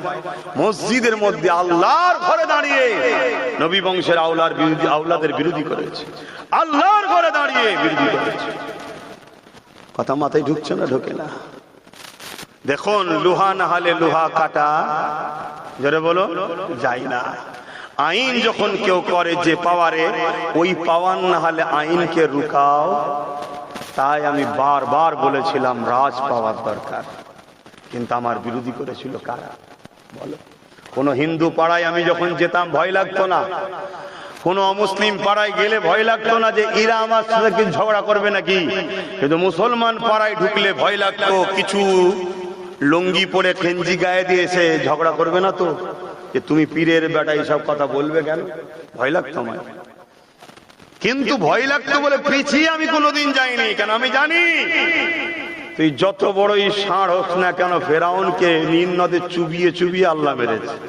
তুই যত বড়ই যেই হোক না কেন, পৃথিবীর রাজা নমরুদকে খোঁড়া মশা দিয়ে আল্লাহ মেরেছে। কিন্তু প্রেস্টিজ বলে একটা জিনিস আছে না নাই? সম্মান বলে একটা জিনিস আছে না নাই? আর পাশাপাশি ঘরেও দুশ্মন। এখানে কিছু হলে আবার হাওয়া দিবার জন্য লোক আছে, শেষ করে ফেললো, সব মান সম্মান ডুবিয়ে ফেললো, সিলসিলা ধ্বংস হয়ে গেল, এ বলারও লোক আছে না নাই? সিলসিলা ধ্বংস হয়ে গেল। আল্লাহর ঘর এখন শেষ, মসজিদ শেষ, মাদ্রাসা শেষ, কবরস্থান শেষ, ঈদগাহ শেষ। তুমি কি ভাবছো রুকে দেবে? তুমি কি ভাবছো রুকে দেবে? তুমি কি ভাবছো সুপ্রিম কোর্টে কেস চলছে? তুমি ওই খেয়ালে থাকো না। তুমি জানবে আর এক মুনাফিকের পাল্লাই পড়ে আছো, তোমাকে এই সব ভাবিয়ে রেখে দিয়েছে। আর আমি যা ভাবছি বললে তোমরা অজ্ঞান হয়ে যাবে। কথা বুঝে আসছে? আমি বেশি বলবো না। কেন বেশি বলবো না? আমি দেখতে চাই, আমি দেখতে চাই যারা আমায় গাল দিয়েছিল তারা কি করছে। শুনছেন তো নাকি? আর আমি তোমাদেরও দেখতে চাই তোমরা এই সমাজে তাদেরকে কি বলো, তাদেরকে কি ধরো, তাদের সঙ্গে কি প্রশ্ন করো, এটাও দেখতে চাই। কি দেখার দরকার আছে না? না, হ্যাঁ। আল্লাহ নবী বলেছে সমাজ যখন তোমার কথা শুনবে না তুমি তাদেরকে বলতে যাও না, তুমি তো কালাই ছেড়ে সরে যাও। 10 বছর ধরে বুঝাচ্ছি যে আমার মসজিদ আমার থাকবে না, আমার কবরস্থান আমার থাকবে না, তোদের মা বোনেদেরকে পুরাতে হবে। 10 বছর ধরে বলছি তোরা মসজিদের সামনে যাবি, AK-47 লে দাঁড়িয়ে থাকবে, জোর দেখাবি, পাছা লাল করে দেবে লাঠির বাড়ি মেরেতে। 10 বছর ধরে বলছি আসো, এখনকে রুখতে গেলে যেটা করা দরকার সেটা করো। কিন্তু আমার কথা শুনেছে নাকি? এ তো হালকা আইন হয়েছে ওয়াকাফ, এর থেকেও ভয়ানক আইন আগামী দিন আসছে। আমি কোন একটা জলসাই হয়তো বলেছিলাম, একবার না একাধিকবার বলেছিলাম, আপনারা শুনেছেন কি জানি না, যে আজ আমি তোদের কাছে চাইছি আমার সাথ দে, তোরা দিচ্ছিস না। একদিন তোদের সাথ দিবার ইচ্ছা যাবে কিন্তু তোদের ভোটের আর দাম থাকবে না। বলেছিলাম না বলিনি? আগামী দিন আসছে, খুব শিগগিরই তোমরা শুনতে পাবে। কি? ভারতে মুসলমান থাকবে কিন্তু ভোট দিতে পারবে না। আর ভোট যখন দিতে পারবে না তার মানে আর কোন জায়গায় মুসলমান ক্যান্ডিডেট হতে। আর ওই সময় দেখবে আজকে যে মুসলমান নেতাগুলো, মুসলমান MLA মন্ত্রী, মুসলমান যারা নামধারী রয়েছে, শুনছেন না শোনেননি, এসব 2 নম্বর গুলো দেখবেন ঝুপঝাপ ঝুপঝাপ করে লাভ মারছে। কি? আমি ইসলাম ছেড়ে দিলাম, আমি ইসলাম ছেড়ে দিলাম, আমি ইসলাম ছেড়ে দিলাম। আল্লাহকে সাক্ষী রেখে বলছি না, কেউ মুসলমান নয়, এরা কেউ মুসলমান নয়। এরা মুসলমান সেজে আছে শুধুমাত্র তোমাকে আমাকে ধোঁকা দেবে বলে, তোমাকে আমাকে ধোঁকা দেবে বলে। কারণ তোমার আমার একটা অংশ আছে না নাই? তোমার আমার অংশটা যদি অরিজিনাল মুসলমানের হাতে পড়ে যায়, যেমন একটার হাতে পড়েছে, সব বেটা জব্দ হচ্ছে এখন। শুনছেন না শোনেন? হ্যাঁ, নবী বংশের আওলাদ, কুরাইশ বংশের ছেলে। নবী বলেছে কুরাইশের নেতৃত্ব মানো। পীরজাদা নওশাদ সিদ্দিকী একটাই সবাইকে সাইজ করে রেখেছে, কিন্তু ওর সাথে যদি আরো গোটা 40 হয়ে যায়। এক কথা বুঝছেন না বোঝেন না? কারো অসুবিধা হচ্ছে নাকি? না কারো মাথায় এই ভূত কামড়াচ্ছে যে হুজুর এসব কথা জলসাই বলছেন কেন? আমাকে বলার আগে ওই সকল শয়তানগুলোকে বলবি যারা রাজনীতির নামে আমার মসজিদ মাদ্রাসার মধ্যে ঢুকতে চাইছে, ওদেরকে আগে বল রাজনীতি রাষ্ট্র সেবা, রাষ্ট্রবাসীর সেবার মধ্যে রাখ, এর বাইরে যাস না, তাহলে আমি এখান থেকে অন্য কথা বলবো না। শুনছেন তো নাকি? তুই ক্ষমতার জোরে আমার ওয়াকফ জায়গায় পার্টি অফিস করবি, তুই ক্ষমতার জোরে আমার মুসলিম বেটিকে হিজাব করে যাওয়ার জন্য পরীক্ষায় বসতে দিবি না। গত পরশু হয়েছে এই বাংলায়, জানেন না? জানেন না? আবার কিছু মুসলমানদের নেতা আছে, তারা শুধু উত্তর প্রদেশে কিছু হলে এখানে আন্দোলন করে আর গাল দেয়। শুনছেন না শোনেন? উত্তর প্রদেশে কিছু হলে এখানে আন্দোলন করে। ওই 2 নম্বর মৌলী সাহেব, মোল্লা সাহেব গুলোকে জিজ্ঞেস করা দরকার নাই, আজকে আমার বাংলায় যখন হিজাবের বিরুদ্ধে কথা হচ্ছে তোর আন্দোলন করি। কি গো কথা বলছেন? দরকার আছে না? নাই? অন্যায় অন্যায়, সে যেখানেই হোক, সে যাই করুক, কিন্তু দুঃখের বিষয় না দালালি করা হচ্ছে, দালালি।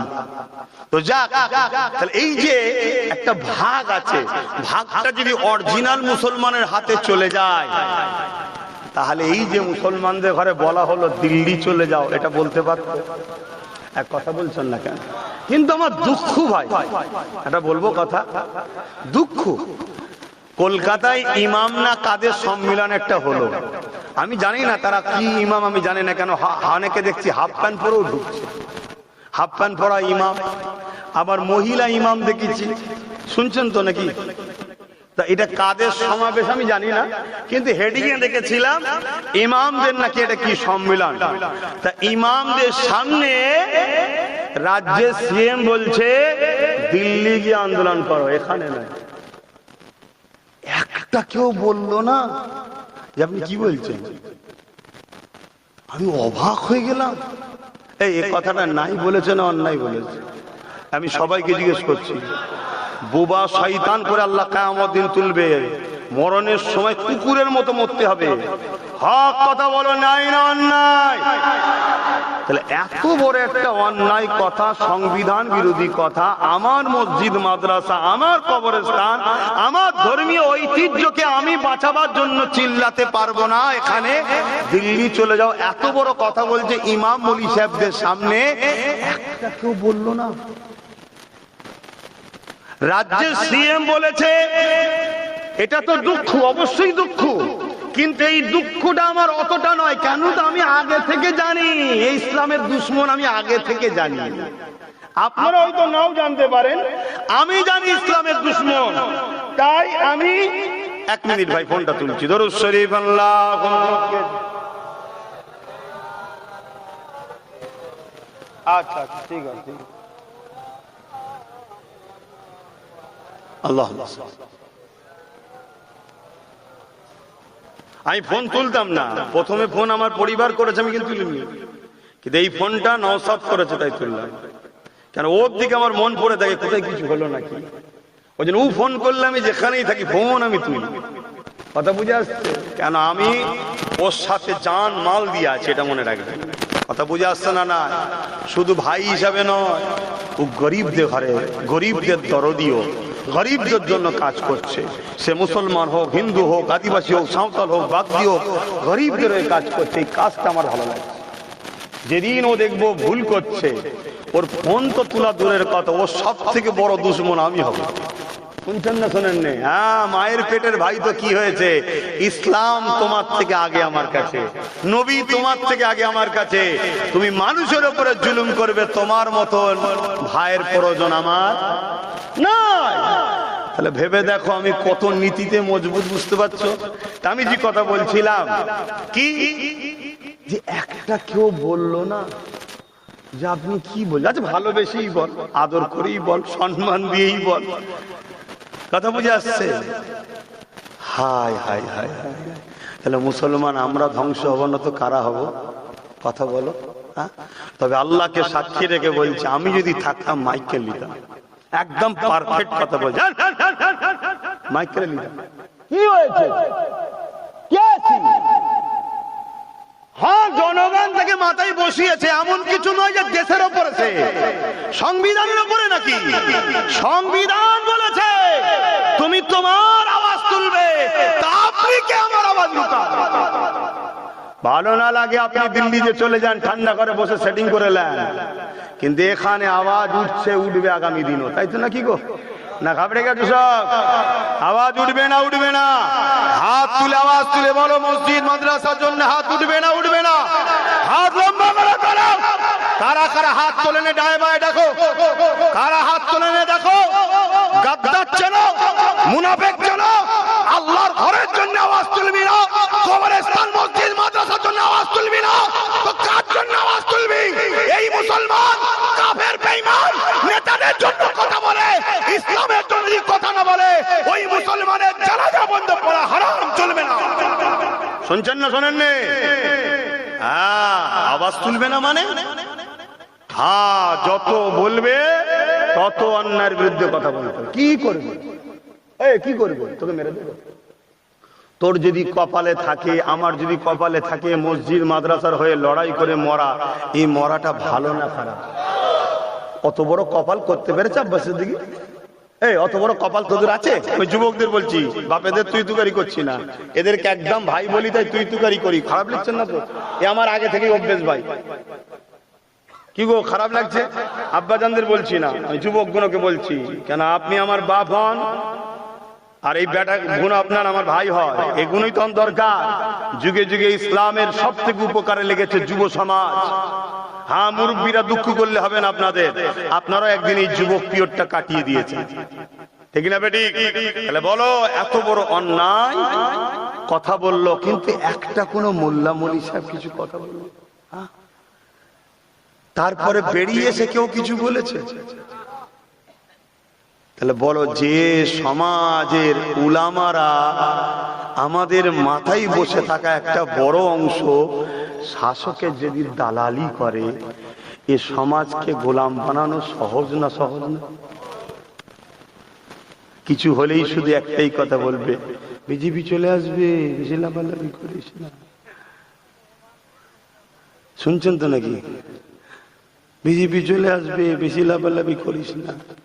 কিন্তু আজকে গত পরশুদিন কি শুনলাম, মুর্শিদাবাদে গিয়ে 70% মুসলমান যেখানে কি বলছে, পশ্চিম বাংলায় যদি ওয়াকফ কেউ গুলোগুলি করে, মানে হুড়োহুড়ি আন্দোলন করে, সব থেকে দুশ্মন হব আমি তার। শুনছেন তো নাকি? মানে আমি আমার মসজিদের জন্য, মাদ্রাসার জন্য, কবরস্থানের জন্য কথা বললে রাজ্যের সিএম আমাদের দুশ্মন হবে। শুনছেন তো নাকি? আমার পায়ের জুতোর দাম আছে, ওর দাম আমার কাছে নাই। শুনছেন আমি কি বলছি? হ্যাঁ, আমার পায়ের জুতোর দাম আছে, ওর দাম আমার কাছে নাই। আপনারা দাম দিতে পারে, আপনারা দাম দিচ্ছেন বলে তো খোদা আপনাদের ঘরে মেরে দিয়েছে। শান্তিতে আছেন? আমি আপনাদের বলতে আপনি আপনি নয়, যাকে বুঝাবার ঠিক বুঝছে, কত গায়ে পেতে নেবেন না। যাকে বলার ঠিক বুঝাচ্ছি, যদি সে শুনে হিদায়েত হয়। শুনছেন তো নাকি? হ্যাঁ, মান আহাব্বা লিল্লাহ ওয়া আবগাদা লিল্লাহ ওয়া আতা লিল্লাহ ওয়া মানা লিল্লাহ ফাকাদ ইসতাকমালাল ঈমান।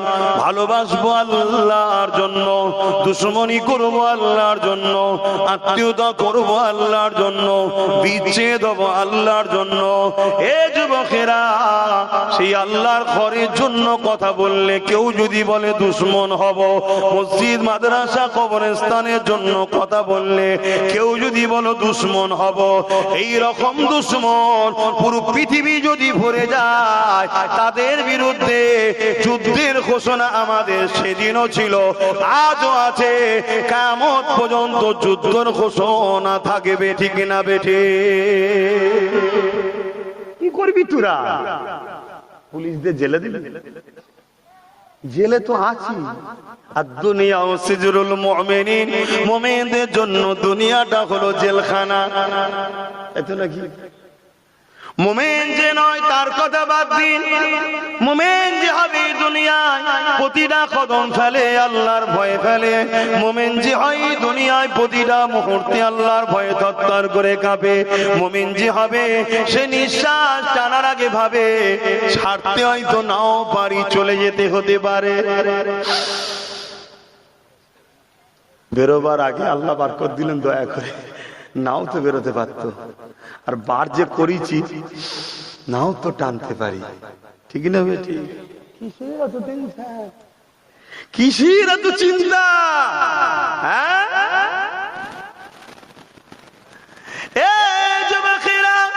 মনে রাখবেন, ফিরআউন জুলুম করেছিল মুসা নবীর উপরে, তার অনুসারীদের উপরে।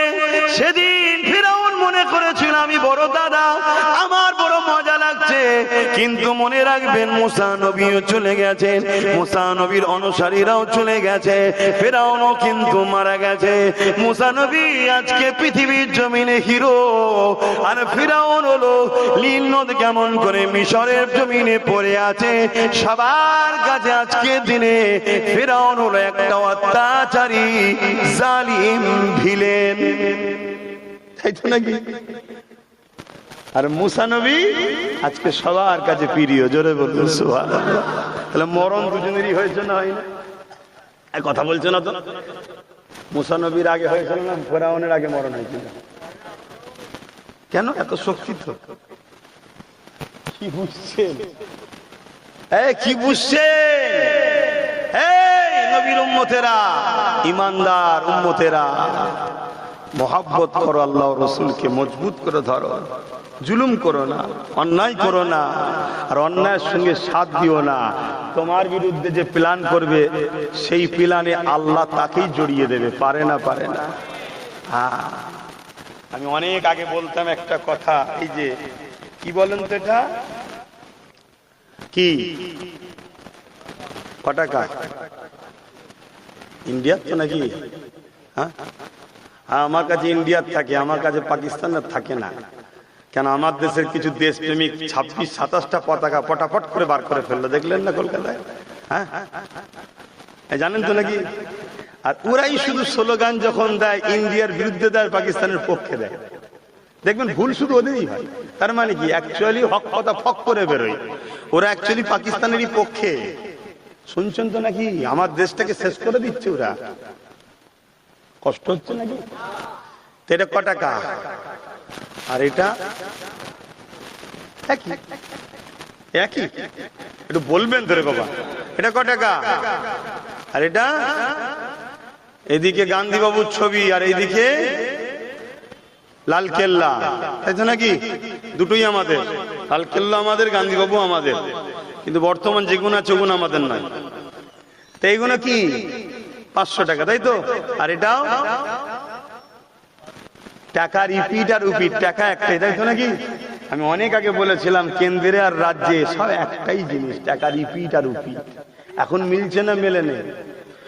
আইনটা করেছে কেন্দ্র সরকার, সংবিধান বিরোধী এবং ইসলামের ওয়াকাফের বিরুদ্ধে, তাই তো নাকি? তা লড়াই হবে তার বিরুদ্ধে, ইনারা তো কষ্ট হচ্ছে কেন? প্রশ্ন আছে না নাই? কেন জানেন কষ্ট হচ্ছে? শুনবেন, এই শুনবেন না? কষ্ট হচ্ছে কার? কার শোনার ইচ্ছা আছে একটু হাত তুলে দেখা। তাহলে শুনুন, কেন্দ্র সরকার যে আইন করেছে না, ওই আইনের মধ্যে অনেক ঘোটালা করেছে। একটা আইন করেছে, যদি কেউ 12 বছর ধরে ওয়াকাফের জায়গা দখল করে রাখে, তাহলে সেই জায়গা ওয়াকাফের আর থাকবে না, তার হয়ে যাবে। শুনছেন? মানে এতদিন ধরে ওই আইনে কি ছিল, কেউ যদি ওয়াকাফ শুধু নয়, যে কোনো ধর্ম, হিন্দুদের হোক, আদিবাসীর হোক, সাঁওতাল হোক, সবার কিন্তু এরকম সম্পদ আছে। এটা একটা মিথ্যা প্রচার চলছে কেন্দ্র সরকারের, যে মুসলমানদের আছে অমুসলিমদের না, এটা মিথ্যা প্রচার করছে। আমাদের যেমন ওয়াকাফ আছে হিন্দু ভাইদের দেওবত্য সম্পদ, আদিবাসীদের জল জঙ্গল, খ্রিস্টানদেরও আছে, পাঞ্জাবিদের, শিখেদের সবার ধর্মীয় সম্পদ আছে। ওই টাকা থেকে গরিব মানুষদের সেবা করা হয়, তাদের ধর্মীয় কাজে খরচ করা হয়। তা এই প্রত্যেকটা ট্রাস্টেরই আইনে আছে কি, সংবিধানে আছে কি, যদি কেউ কারো ধর্মীয় স্থানের জায়গাকে দখল করে রাখে, 12 বছর হোক আর 30 বছর হোক বা 300 বছর হোক, ওই ট্রাস্ট বা ওই ধর্মের মানুষ যদি তাকে বলে উঠে যাও, তাহলে তাকে প্রশাসনকে তুলে দিতে হবে। শুনছেন তো নাকি? কেন, ধর্মের জিনিস দখল করতে কেউ পারবে না। এটা হিন্দু ভাইদের জন্য থাকবে, খ্রিস্টানদের থাকবে, সবার জন্য ঠিক থাকবে। শুধু মুসলমানদের বেলায় কেন্দ্র সরকার কি করছে, যে না, কেউ যদি 12 বছর বসে থাকে, তাহলে ওটা আর ওয়াকাফ নিতে পারবে না, মসজিদ মাদ্রাসা নিতে পারবে না, যে থাকবে তার হয়ে যাবে। এই আইনটা রাজ্য সরকারের খুব পছন্দ হয়। যদি বলেন কেন? হ্যাঁ, আপনাদের পাশে হাড়ুয়াতে পীর আব্বাস আলী গোরাচাঁদ হুজুরের 900 বিঘে জায়গা আছে। কত বিঘে? তার মধ্যে থেকে রাউন্ড ফিগারে বলছি 3 বিঘে হয়তো হুজুরের এখন কাজে রয়েছে, বাকি 897 বিঘে জায়গা রাজ্যের সরকারের নেতা চামচা মন্ত্রীরা সব লুটে রেখেছে। তাহলে এটা যদি 12 বছর লুটা থাকে, সব নিজের হয়ে যাবে তো নাকি? এটা তো কেন্দ্র সরকার চাইছে। এ তো দেখছে ভালো আইন করছে, তো তাই মুখে বলি হতে দেব না, বাস্তবে আন্দোলন করতে। কেন, পশ্চিম বাংলায় 40% মুসলমান আছে। কত পার্সেন্ট? আরে রাখ না, কে কি মাতাল, 40%। আমরা সেই ঘরের ছেলে। আমার দাদার হাতে হাত দিয়ে বসিরহাটের বড় মৌলানা 3 দিন ইসাল সাহেব কত লোক হয়েছিল দেখতে পেয়ে গিয়েছিল। সেই ঘরের ছেলে, সাহস নিয়ে বলছি, বিশ্বাস করো, পশ্চিম বাংলায় 40% প্লাস মুসলমান আছে। শুনছেন না শোনেন নে? হ্যাঁ, 2011 বলেছিল 33%, 2011 সেন্সারে কত বলেছিল? 33, আর এখন কিন্তু শুনেছি ইহুদিদের নাকি হওয়া বন্ধ হয়ে গেছে। আপনারা এই খবরটা রাখেন, এই যে খবর রাখবেন, দেশ বিদেশে খবর রাখবেন। শুধু মসজিদে গিয়ে আল্লাহ আল্লাহ করার নাম ইসলাম নয় রে বাবা। আল্লাহ বলেছে নাকি শুধু মসজিদে এসে আমার কাছে শুধু আল্লাহ আল্লাহ করার কিছু করবি না? এটা বলেছে? পুরো দুনিয়াকে ট্যাকেল করতে হবে, সবকিছু দেখতে হবে। আজকে ইহুদিরা সারা দুনিয়াকে জ্বালাচ্ছে, জানেন তো নাকি? সব জায়গায় বোম মারছে, বিশেষ করে প্যালেস্টাইনে বোম মারছে, নিরীহ বাচ্চা ছেলে ধরে মেরে দিচ্ছে, জানেন তো নাকি? প্রায় 40-45 হাজার বাচ্চা মেরে ফেলেছে, শুনছেন? আর আমার আল্লাহ ইহুদিদের এমন জায়গায় বোম মেরেছে, একটা ছেলে হচ্ছে না, শুনছেন তো নাকি? ছেলে হতে গেলে একটা জিনিস দরকার, তো ইসলাম বেশি খুলে বলতে পারবো না। পুরুষদের এবং নারীদের উভয়ের মিলনে একটা বাচ্চা হয় মায়ের পেটে, জানেন তো নাকি? জানেন তো? সেই জায়গায় ইহুদিদের ওইটা তৈরি হচ্ছে না, এটা খোদার মা, শুনছেন তো নাকি? তা আপনাদেরও কি এই সমস্যা নাকি? 11 বছরে শুনে 2011 শুনেছিলাম 33%, এখনো সেই 33% নাকি? কেন্দ্র সরকার একটা আইন করছে ওই ওয়াকাফ কালা কানুনে, কি ওয়াকাফ কমিটির মধ্যে অমুসলিমকে ঢুকাতে হবে। হয়তো এই কথাটা ডাইরেক্ট বললে আমার অন্য ধর্মের ভাইয়েরা বলতে পারে ধর্মনিরপেক্ষ দেশ তো অমুসলিম থাকলে সমস্যা কোথায়? তাহলে একটু বিস্তারিত বলতে লাগে। যেমন আমাদের ওয়াকাফ ট্রাস্ট আছে, একটা আছে, হিন্দু ভাইদেরও তেমন দেবত্ব সম্পদ আছে, কথা বুঝে আসছে? খ্রিস্টানদের আছে, পাঞ্জাবি শিখেদের আছে। ধর্মীয় জিনিসে অন্য ধর্মের লোক থেকে কি করবে? আজকে পুরী মন্দিরের ট্রাস্ট আছে, কি বলে কেদারনাথ, আরো কত সব মন্দির হিন্দু ভাইদের আছে, তাদের সব ট্রাস্টে এরকম লেখা আছে যে হিন্দু ছাড়া অহিন্দু ঢুকতে, বলুন বলুন, যদি ঘুম পাই বলুন ছেড়ে দিচ্ছি, থাকতে পারবে না। ঠিক খ্রিস্টানদেরও লেখা আছে, আদিবাসীদের সবার ট্রাস্ট আছে। ঠিক ইসলাম মুসলমানদেরও লেখা ছিল ওয়াকাফ বোর্ডেতে মুসলমান ছাড়া থাকতে, সবারটাও যেমন ঠিক আমারটাও তেমন ঠিক হয় উচিত তো নাকি? কিন্তু কেন্দ্র সরকার কি করছে? 2025 অ্যাক্টে সবারটা ঠিক আছে, অহিন্দু অখ্রিস্টান ঢুকতে পারবে না, সব ঠিক আছে, শুধু মুসলমানদের ওয়াকাফ বোর্ডে কেন্দ্র সরকার বলছে অমুসলিম ঢুকাতে হবে। অ্যাকচুয়ালি কেন্দ্র সরকারের লোক ঢুকাবে ঝেড়ে ঝেড়ে খাবার জন্য, উদ্দেশ্য এটা, কথা বুঝে আসছে? তো যাক, অহিন্দু ঢুকাতে, অমুসলিম ঢুকাতে হবে, এটা কেন্দ্র সরকার তৈরি করছে। সুপ্রিম কোর্টে গিয়ে এটা আটকে গেছে, জানেন তো নাকি? কিন্তু রাজ্য সরকার দেখছে এই বিলটা হলে তো লাভ হবে। কেন? 2024-এ পশ্চিম বাংলার সরকার অলরেডি 2 জন ওয়াকাফ বোর্ডে অমুসলিমকে ঢুকিয়ে দিয়েছে, শুনছেন তো নাকি? বিজেপি ঢুকাবার জন্য আইন করছে কেন্দ্র সরকার, এখনো ঢুকাতে ঢুকিয়ে। আমার রসুল তাই বলেছিলেন যে আমার উম্মত প্রকাশ্য দুশ্মন তোমাদের ক্ষতি করতে পারবে না, আমার ভয় হয় মুনাফিকরা না তোমার ক্ষতি করে দেয়। তা কেন্দ্রে যে বসে আছে আমাদের প্রকাশ্য দুশ্মন, এটা আমরা কেউ জানি না, কিন্তু ইনি তো ঘুমটা দিয়ে আমাদের মুনাফিক বন্ধু সেজে দুশ্মন। কিন্তু আপনারা চিনতে পারেন না, আমি কিন্তু অনেক আগে থেকে চিনি। যেদিন ঘুমটা দিচ্ছে সেদিনই বুঝেছি নাটক করছে। আর না হয় মসজিদে ঢুকে পড়লে কেন হুড়মুড় করে? এই মসজিদে ঢুকে যায়, কথা বলুন। ঈদের নামাজে আপনাদের মা বোনরা যায়, কেন যায় না? ধর্ম আপনার মা বোন যাবে না কেন? না, ইসলামে নিষেধ আছে। কিন্তু উনি দেখুন কলকাতার রেড রোজে হাজির, যায় না? তো উনি নাই অমুসলিম বলবেন, জানে না। তাহলে আমাদের মোল্লা মুলি সাহেব কোনো কি করছে বলে না কেন এই সম্বন্ধে? শুনছেন না? শুনেন? তাহলে সব থেকে বড় আসামি কারা? সব থেকে বড় আসামি হচ্ছে আমার কওমের একদল দাড়িওয়ালা টুপিওয়ালা সেজে মোল্লা মলি সাহেব গাদ্দার, ইরা হলো সব থেকে বড়। শুনছেন না? শোনেন? চিনবেন কি করে? চীনার ছোট্ট নমুনা বলে যায়, এরা বলে রাজনীতি করি না, কিন্তু নেতাদের সঙ্গে শুধু ফটো পাওয়া যায়। কথা শুনছেন? মনটা খুব কষ্ট হলো নাকি? খুব ব্যথা হয়েছে। তাহলে আমার কথা এখন শেষ কথা, সেটা হলো এটাই, আমরা পশ্চিম বাংলায় আমাদের মসজিদ মাদ্রাসার জন্য কথা বলতে পারি না? যদি কেউ বলে দিল্লি চলে যাও, তাহলে আমাদের ঘরেও 26-এ তাকে বলতে হবে আপনিও দিল্লি যান। কে কে বলতে রাজি আছেন? আল্লাহকে সাক্ষী রেখে হাত তুলুন। আল্লাহকে সাক্ষী রেখে বলছেন তো? আল্লাহকে সাক্ষী রেখে হাত নামান। এটা মনে থাকবে, যদি কোনো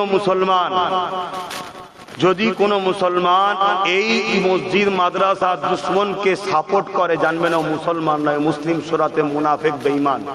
শুনছেন তো নাকি? আমি বলে যাচ্ছি, কোন মুফতি, মৌলানা, পীর, পীরজাদা, আলেম, উলামা, কোন মায়ের বেটা যদি পারে আমার সামনে চ্যালেঞ্জের মোকাবেলায় আসো, এত বড় ইসলাম বিদ্বেষী কথা বলার পরে যদি ক্ষমা না চায়, এরপরও যদি কোন মুসলমান তার সাপোর্ট করে, সাথ দেয়, তার তোষামতি করে, ও মুসলিম সূরাতে বেঈমান, ও মুনাফিক। আর ওই মুনাফিকের যদি সাথ দেন, তাহলে মনে রাখবেন আল্লাহ ওই মুনাফিকের হাতেই তোমাদেরকে শেষ করবে। সূরা বাকারা, কোরআনের কথা বলছি, সূরা বাকারায় আল্লাহ বলছে, তোরা আমাকে আর আমার হাবিবকে ছেড়ে দিয়ে আমার ও আমার হাবিবের দুশমন যারা, তাদেরকে যদি তোরা নিয়ে উঠা বসা করিস, আমি আল্লাহ তাদের হাতে তোদেরকে মিটাবো। কথা মাথায় ঢুকছে? তাহলে আমি আপনাদের দুশমনি করছি না বাঁচাবার চেষ্টা করছি? এবার লিবার হয় নেবেন, না লিবার হয় মার তো আল্লাহর পক্ষ থেকেই হবে। আচ্ছা বলুন তো, এই যে গাছের পাতাগুলো আল্লাহর বিনা হুকুম ছাড়া লড়তে পারে? আচ্ছা ফেরাউন যে রাজা হয়েছিল খোদার হুকুম ছাড়া হয়েছিল? নমরুদ যে রাজা হয়েছিল খোদার হুকুম ছাড়া হয়েছিল? আমার ভারতবর্ষে এত বিশাল দেশের প্রধানমন্ত্রী কে হবে? এটা খোদার বিনা হুকুমে হয়? জোরে বলে না। তাহলে আল্লাহ ওই জালিমকে কেন করলেন? কথা বলেন। দুটো কারণ মনে রাখবেন, দুটো কারণ। একটা হলো মোমেনদের ইমানের পরীক্ষা নেবে আল্লাহ। এই দেখছেন না, ভয় করি না, হক কথা বলতে হবে, যে না বলি আল্লাহর কাছে ধরা পড়তে হবে। এটা হলো ইমানের পরীক্ষা। আর দেখবেন অনেকে বলে কি করা যাবে, কি হবে, কাজ বন্ধ করে দেবে, টোটো চালাতে দেবে না, এই হবে, ওই হবে, হ্যান হবে, বলে না? ইমান দুর্বল বাপ, ইমান দুর্বল। ইমানদারদের ইমান পরীক্ষার জন্য। আর দ্বিতীয় নম্বর, আল্লাহ জালিম শাসক বসায় মুনাফিকদেরকে সাইজ করার জন্য। কথা বুঝে আসছে? অতএব বাপ, হকের পক্ষে থাকো, হকের পক্ষে থাকো। আমি সংক্ষেপ করব, তার আগে আরেকবার বলে দিয়ে যান, আমার রাসূলুল্লাহ এই দিনের জন্য অনেকটা কষ্ট করেছে।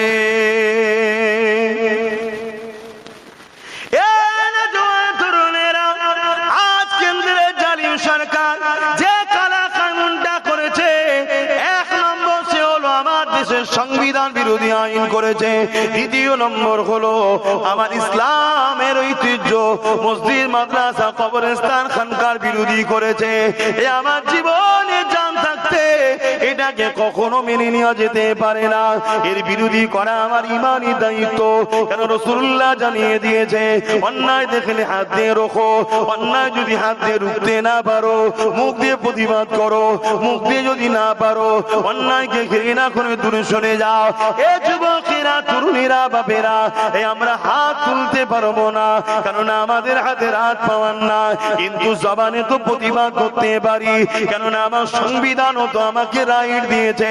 এই মনে রাখবেন যে যত বড় ক্ষমতাশালী, প্রভাবশালী হোক না কেন, অন্যায়ের বিরুদ্ধে কথা বলা, অন্যায়ের বিরুদ্ধে কথা বলা, অন্যায়ের বিরুদ্ধে লড়াই করা, এবং মনে রাখবেন জালিম শাসকের বিরুদ্ধে কথা বলা আমার রাসূলুল্লাহর দ্বীনেতে, ইসলামেতে সব থেকে বড় জিহাদ। এই মনে রাখবেন, দুনিয়া দুদিনের, আজ আছেন কাল নাই, চলে যেতে হবে আল্লাহ পাকের ডাকেতে। কত বড় বড় দুনিয়ার ক্ষমতা এলো, আল্লাহ তাদেরকে মিটিয়ে দিয়েছে। ফিরআউন পৃথিবীর রাজা ছিল, আল্লাহ তাকে মিটিয়ে দিয়েছে। নমরুদ পৃথিবীর রাজা ছিল, আল্লাহর সঙ্গে যুদ্ধ পর্যন্ত করতে গিয়েছিল, আসমানের দিকে তীর নিক্ষেপ করেছিল, আল্লাহ পাক মাছের রক্ত লাগিয়ে দিয়েছিল। ফিরআউন বলে, নমরুদ বলেছিল, এ নূহ, এই ইব্রাহিম তোমার খোদাকে আমি মেরে ফেললাম, নাউযুবিল্লাহ। সেই নমরুদকে আল্লাহ পাক খোরা মশা দিয়ে মেরে দিয়েছে। মনে রাখবেন এই পৃথিবীর বুকে আর একটা আতঙ্কের নাম, যে নামটা হলো চেঙ্গিস খান। নাম আপনারা শুনেছেন। পুরো পৃথিবীকে দখল করতে চলেছিল, বাগদাদের জমিনে হামলা করে দিল, বাগদাদের মসজিদগুলোকে ভাঙতে শুরু করলো, বাগদাদের মাদ্রাসার উপরে হামলা করে দিল, বাগদাদের লাইব্রেরিগুলোকে কিতাবগুলোকে পোড়াতে লাগলো। এক তারিখে চেঙ্গিস খান এমন সময় একটা মাদ্রাসায় হামলা করে দিল। ওই মাদ্রাসা 300 আলেম ছিল, তাদেরকে কাতার বন্দী করে দাঁড় করালো। 100 কাতার করলো। চেঙ্গিস খান তার জাল্লাদকে হুকুম করে দিল, এই আলেমগুলোর গর্দান উড়িয়ে দাও। প্রথম কাতারে যখন গর্দান উড়াতে লেগেছে, ওই কাতারের মধ্যে একজন বুজুর্গ বয়স্ক আলেমের দিন ছিল, তিনি দ্বিতীয় কাতারে চলে গেল।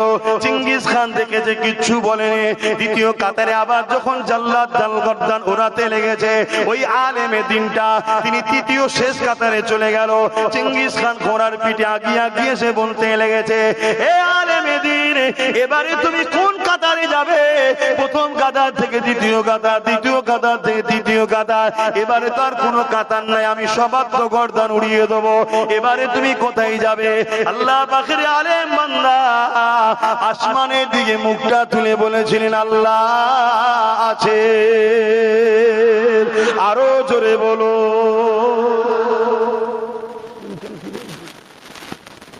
আল্লাহ আছে না? জোরে বলো, জোরে বলো। ভয় আল্লাহকে যদি করো, তুমি কোন জালিমের পক্ষপাতিত্ব নিতে পারবে? এতদিন ছিল না আলাদা কথা, এর তার পিছনে ঘুটেছ। আজকে যখন নবী বংশের ছেলে তোমাদেরকে ডাকছে, আয় ধর্ম শিখাবার জন্য এসছি, কেউ ডাকছে আয় দেশ ও দেশবাসীর সেবা করব, তার সাথে সাথ দেওয়া দরকার, ঠিক না? ঠিক।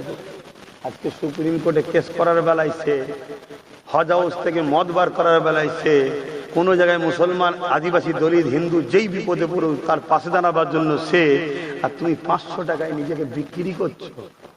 আল্লাহর কাছে জবাব দিতে হবে না? এমন কঠিন দিন আসবে, চোখের সামনে মা বোনেদেরকে তোমাদের বেঁধে রেপ করবে, কিচ্ছু করতে পারবে না। ওপেন বলে যাচ্ছে, ভাষা ভালো লাগে দাওয়াত করবি না, ভালো লাগে দাওয়াত করবি না। কারো জলসার মুখাপেক্ষি আব্বাস সিদ্দিকী না। আমার কম জলসা বন্ধ করেছে এই শাসকরা, কম বন্ধ করেছে, হাজার হাজার জলসাকে আমার বন্ধ করে দিয়েছে। শুনছেন না? শোনেন না? আবার বলে ওনাকে বাদ দিয়ে যাকে খুশি নিয়ে আসো। শুনছেন তো নাকি? কেন বন্ধ করতে বলে বুঝতে পারছেন না? এক কথা বলছেন তো নাকি? কিন্তু আপনি শুনে রেখে দেন, যত দিন যাচ্ছে বন্ধ একদিক দিয়ে যেমন হচ্ছে, জলসা আমার এত বেড়ে গেছে, আমি রেস পাচ্ছি। বললেন না আলহামদুলিল্লাহ? আপনাদের হিংসা হলো কি গো ভাইয়েরা? হিংসা হলো নাকি? আমি এতটুকু জানি, কোন জালিম যদি একটা দরজা বন্ধ করে, আমার আল্লাহ তিনি 1000টা দরজা খোলার ক্ষমতা রাখে। জোরে বলুন সুবহানাল্লাহ। তোর যদি কেউ টোটো বন্ধ করে দেয়, দোকান বন্ধ করে দেয়, কাজ বন্ধ করে দেয়, চাকরি বন্ধ করে দেয়, ভাবছিস কেন? আল্লাহ তো তিনি, এর থেকে হয়তো বড় জিনিস আল্লাহ তোর জন্য রেখেছে, এটা টেস্টের পরে দেবে। ঘাবড়াচ্ছ কেন? তবে আলহামদুলিল্লাহ আমার প্রচুর ভাইরা তারা পরিবর্তন হচ্ছে। কেন এই দিল্লি চলে যায়, এই কথাটা ভালো নজরে লাইনে লোক শুনছেন না? শোনেন? তবে যারা পরিবর্তন হচ্ছেন তাদের জন্য আমার একটা কথা আছে, পরিবর্তন হয়েই যেন এসে মাছের মাথা লোভে স্বপ্ন দেখবেন না, একটু ওয়েট করতে হবে। এসেই যদি বলেন আমাকে পদ দে, তাহলে সন্দেহ হবে, ঠিক না? ঠিক গো, একটু পরীক্ষা দিতে হবে যে আমি সত্যি পরিবর্তন হয়েছি। 2-5 বছর থাকো, একটু ঘষাঘষি করো, ঠিক না? ঠিক গো। আর নাই যদি মনে করো যে না তাহলে তো আমি নেই, তাহলে যেখানে আছো থাকো, খোদার গজবে একসাথে মরো জাহান্নামীর সাথে। আমার কথা বাপে স্পষ্ট, কেন আল্লাহ মুখ সিলাই করে পাঠায়নি, পুরো স্কুলে পাঠিয়েছে, আর বড় মতোই মুখ দিয়েছে, তাই তো নাকি? যে বল বল বল, হক কথা বল, হক কথা বল। তুই কাকে ভয় করবি? আমি আল্লাহ, আমাকে ছাড়া পৃথিবীর কারো কোনো ক্ষমতা নেই তোর কিছু করতে পারে। যা কিছু হবে আমি আল্লাহ, আমার হুকুমে হবে। আর তুই যদি আমার হোস, আমি তোর জন্য যেটা করব তোর কল্যাণের জন্য করব। জোরে বলুন সুবহানাল্লাহ। আমার আল্লাহ যদি ইসলামের জন্য, কোরআনের জন্য লড়াই করতে গিয়ে আমার মৃত্যু দেয়, অবশ্যই আমার কল্যাণের জন্য আমার মালিক দেবে বেহিসাব জান্নাত পাবো। জোরে বলুন সুবহানাল্লাহ। এতে ঘাবড়াবার তো কিছু নেই, এতে কোনো ঘাবড়াবার কিচ্ছু নেই। আরে কত লোক মদ খেয়ে পুকুরে উল্টে মরে যাচ্ছে, কত লোক অ্যাক্সিডেন্ট করে ছেতরে যাচ্ছে, কত লোক কত রকম ভাবে মরছে। হ্যাঁ, আল্লাহ দ্বীনের জন্য, হকের জন্য, গরিবের জন্য, ইনসাফের জন্য, মানবতার জন্য, নিজের রাষ্ট্রের জন্য, নিজের রাষ্ট্রবাসীর জন্য, আল্লাহ সৃষ্টির জন্য কথা বলা, এটা সবার দ্বারাই সবাইকে আল্লাহ দেয় নাকি? হ্যাঁ, তোমরা বলতে যদি নাও পারো, ভাইজানের সাথ দিলে তো বলা হয়ে যাবে নাকি? কারা কারা সাথে আছো একটু হাত তুলে দেখাবে। পাক্কা কথা তো নাকি? আপনার বাও আর একটা সাক্ষী নিচ্ছি, আমি প্রায় জায়গায় প্রচার করে দেখছি, আমি একটা ব্রিগেডে ডাকবার ঠিক করছি, আপনারা খবর পেলে একটু যাবেন। গাড়ি দাঁড়া, হাত তুলে নিয়ে আগে শোনো, গাড়ি ভাড়া দিতে পারবো না, কারণ আমার কাছে তোমাদের অকাপের ঝাড়া টাকা নেই, আমার কাছে তোমাদের ঝাড়া টাকা নেই বাপ, শুনছেন তো নাকি? আমি গাড়ি ভাড়াও দিতে পারবো না, খাওয়াও দিতে পারবো না, কিচ্ছু দিতে পারবো না, নিজের গাঁটের পয়সা, এমনকি পানিটাও সাথে নিয়ে যেতে হবে। কারা কারা এবারে আমার ডাকে যেতে রাজি আছেন একটু হাত তুলে দেখা। এ হাত সত্য তো নাকি? এ হাত সত্য? আল্লাহ এ হাত যদি সত্য হয়, এদের জানমাল হিফাজত করো, দুনিয়া একসাথে, পরকালে একসাথে জান্নাতে রেখো। বলুন আমিন, আরো জোরে বলুন আল্লাহুম্মা আমিন। হ্যাঁ, তবে দেখবেন আমার নবীর মিথ্যা না কেউ প্রচার করে যে আব্বাস সিদ্দিকী ডেকেছে, না, আমার ডাকলে সব খবর পাবে। আমার নম্বর আছে না নাই? আমার দেরি আছে, এখন নাই, আমি প্রচার করছি, আরো প্রচার করছি, আমি উত্তরবঙ্গ, দক্ষিণবঙ্গ সব জায়গায় প্রচার করছি, কারণ আমার টার্গেট যত কমই হোক 25 থেকে 30 লক্ষ লোকের একটা জমায়েত করবো, বলুন ইনশাআল্লাহ। হ্যাঁ, তবে মা বোনেরা নয়, মা বোনেরা যাবে না। এই মা বোনে দিল্লি যেতে হবে নাকি? নাই লোক হবে না? আমার বাপ ভাইয়েরাই কম নাকি? মা বোন গেলে তো তাহলে তো 1 কোটি পার হয়ে যাবে। না, মা বোনরা যাবে না, তারা আমাদের সম্মানের জিনিস, ইজ্জতের জিনিস, আমাদের দামি জিনিস, তারা আমাদের আমানে থাকবে। আরে তাদের তো বডিগার্ড, আমরা তো তাদের জন্য জান মাল কুরবান করে তাদের হিফাজত করব, ঠিক না বে ঠিক গো? কিন্তু আমার মা বোনেদের বলবো, মা রে, ফ্রিতে ভাতা নিতে যাসনি মা, আল্লাহ এমন বেউজ্জতি করবে, তখন চোখের পানি নয়, চোখ দিয়ে খুন বেরোবে, খুন। গত 1 বছর 5 মাস হলো, আগে বলেছিলাম একটা দিন আসছে 3 বছর পর চোখ দিয়ে পানি নয় খুন বেরোবে, শুনেছেন তো? 1 বছর 5 মাস হয়ে গেছে, এখনো বাকি আছে 1 বছর 7 মাস বাকি আছে। তাই আমার মা বোনেদের বলবো, শোনো, স্বামী যদি হারাম ইনকাম করেও খাওয়ায়, স্বামী কিয়ামত দিন ধরা পড়বে, মা তুমি ধরা পড়বে না, কেন তুমি তার অধীনস্থ। কিন্তু আজকে তোমাদের ঘরে এই যে বেপর্দা করে জালিম অত্যাচারী ইসলাম বিদ্বেষী সরকার সামান্য ভাতা দিয়ে তোমাকে যে বাইরে বার করে দিচ্ছে, মা তুমি বুঝতে পারছো নি তোমাকে আল্লাহ নবীর দুশমন বানাচ্ছে। তুমি যদি আল্লাহ নবীর দুশমন না হও, তাহলে আগামী দিন তোমাদের উপরে পশুগুলো হামলা করলে তোমার ইজ্জত লুটতে পারবে না। আর তুমি আল্লাহ রসুলের দুশমন যদি হয়ে যাও, তোমার ইজ্জত লুটে নেবে, তুমি কিচ্ছু করতে পারবে না মা, তুমি কিচ্ছু করতে পারবে না বোন। তাই সাবধান হও, সাবধান হও। এতে আবার দেখবেন কিছু মোল্লা মুলি সাহেব ফতোয়া দেয়, হ্যাঁ কেন নেবে না, কেন নেবে না, তার মানে কি? আকবর যেমন দিনে ইলাহি লিখেছিল মুলি সাহেবদের, জানেন তো নাকি? লিখে সমাজকে বলে বেরিয়েছিল, হ্যাঁ আকবর যা বলছে ঠিকই করছে। বড় বড় মাওলানারা বলেছিল আকবর যা করছে ঠিকই করছে। আকবর ঈদের নামাজ বন্ধ করে দিয়েছিল, শুনছেন তো নাকি? আকবর আরো অনেক কিছু করেছিল, দ্বীন ইলাহি ইসলামের বিরুদ্ধে তৈরি করেছিল। আর তার প্রচার করছে কে? আলেম উলামারা। মুজাদ্দেদে আল-পেসানি বিরোধী করেছিল, মুজাদ্দেদ আল-পেসানি বিরোধী করেছিল। মুজাদ্দেদ আল-পেসানি যখন বিরোধী করেছে, মুজাদ্দেদ আল-পেসানিকে জোর করে আকবর জেলে ভরে দিয়েছিল, শুনছেন? জোর করে আকবর জেলে ভরে দিয়েছে। আর মুজাদ্দেদে আল-পেসানি যখন জেলের মধ্যে গেছে, জেলার এসে আকবরকে বলছে, হুজুর জাহাপানা জলদি করে মুজাদ্দেদ আল-পেসানিকে জেল থেকে বার করেন। কেন? বলছে ইন্টারন্যাশনাল ক্রিমিনাল, ডাকাত, খুনি যা জেলের মধ্যে আছে সব তওবা করে নামাজি মুসল্লি সব আল্লাহর ওলি হয়ে যাচ্ছে। জোরে বলুন সুবহানাল্লাহ, আরো জোরে বলুন সুবহানাল্লাহ। ওখানে গিয়েও হুজুর দাওয়াত চালাচ্ছে, শুনছেন তো নাকি? হ্যাঁ, তারপরে কি হলো? আকবর রাগ আরো বেড়ে গেল। আমার আল্লাহর মার কেমন দেখেন, আমার আল্লাহর মার কেমন দেখেন। হযরতে বাদশাহ আলমগীর তিনি আকবর হযরত মুজাদ্দিদ আল-ফিসানির হাতে বায়াত হয়ে গেলেন এবং রাজ ক্ষমতা দখল করে নিলেন। জোরে বলুন সুবহানাল্লাহ। হতভাগা আকবরকে আল্লাহ জাহান্নামে পাঠিয়ে দিলেন। শুনছেন, ঘাবড়াবার কিছু নেই, আল্লাহ তো আছে, আছে না নাই? এই জোরে বলো। শক্তি কমে গেছে?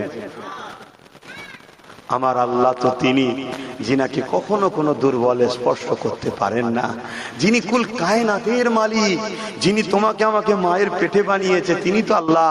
তো যা ওই আলেম বলল আল্লাহ আছে, জালিম চিঙ্গিস খান রেগে গেল, রেগে গিয়ে বললো আগে এই মৌলানার গর্দানটা উড়াও। যখনই হুকুম করে দিল জাল্লাদ আগিয়ে আসবে, বাস কথা শেষ। চিঙ্গিস খানের মুখ দিয়ে কথাটা বেরিয়েছে আগের গর্দান উড়াও, সঙ্গে সঙ্গে চিঙ্গিস খান যে ঘোড়ার পিঠে বসেছিল ওই ঘোড়া লাফাতে শুরু করেছে। শোনো যুবক শোনো, লাফাতে শুরু করেছে। এত লাফান লাফাচ্ছে, ইতিহাস বলছি গল্প নয়, এত লাফান লাফাচ্ছে তার লাফানো কেউ থামাতে পারেনি। এবার ছুটা শুরু করেছে, ছুটছে আর লাফাচ্ছে, ছুটছে আর লাফাচ্ছে। একটা সময় ব্যালেন্স রাখতে না পেরে চিঙ্গিস খান ঘোড়ার পিঠ থেকে পড়লো, কিন্তু একটা পা ফসকালো, একটা পা বেঁধে গেল। ঘোড়া ছুটেই যাচ্ছে। কি হচ্ছে এবারে? কখনো এ গাছে, কখনো এ পাথরে, কখনো এখানে। চিঙ্গিস খান লাগতে লাগতে লাগতে তার মাথাও লাগতে লাগতে ফেটে ঘিনু বেরোতে বেরোতে একদম ছিন্ন বিচ্ছিন্ন হয়ে জাহান্নামের কুত্তা যতক্ষণ না জাহান্নামে গেছে এই ঘোড়া ততক্ষণ থামেনি। জোরে বলুন সুবহানাল্লাহ। জাহান্নামের কুত্তা হলো চিঙ্গিস খান। যদি বলেন কেন? 1 লক্ষর উপরে উলামাকে হত্যা করেছে, কয়েক কোটি মুসলমানকে কতল করেছে।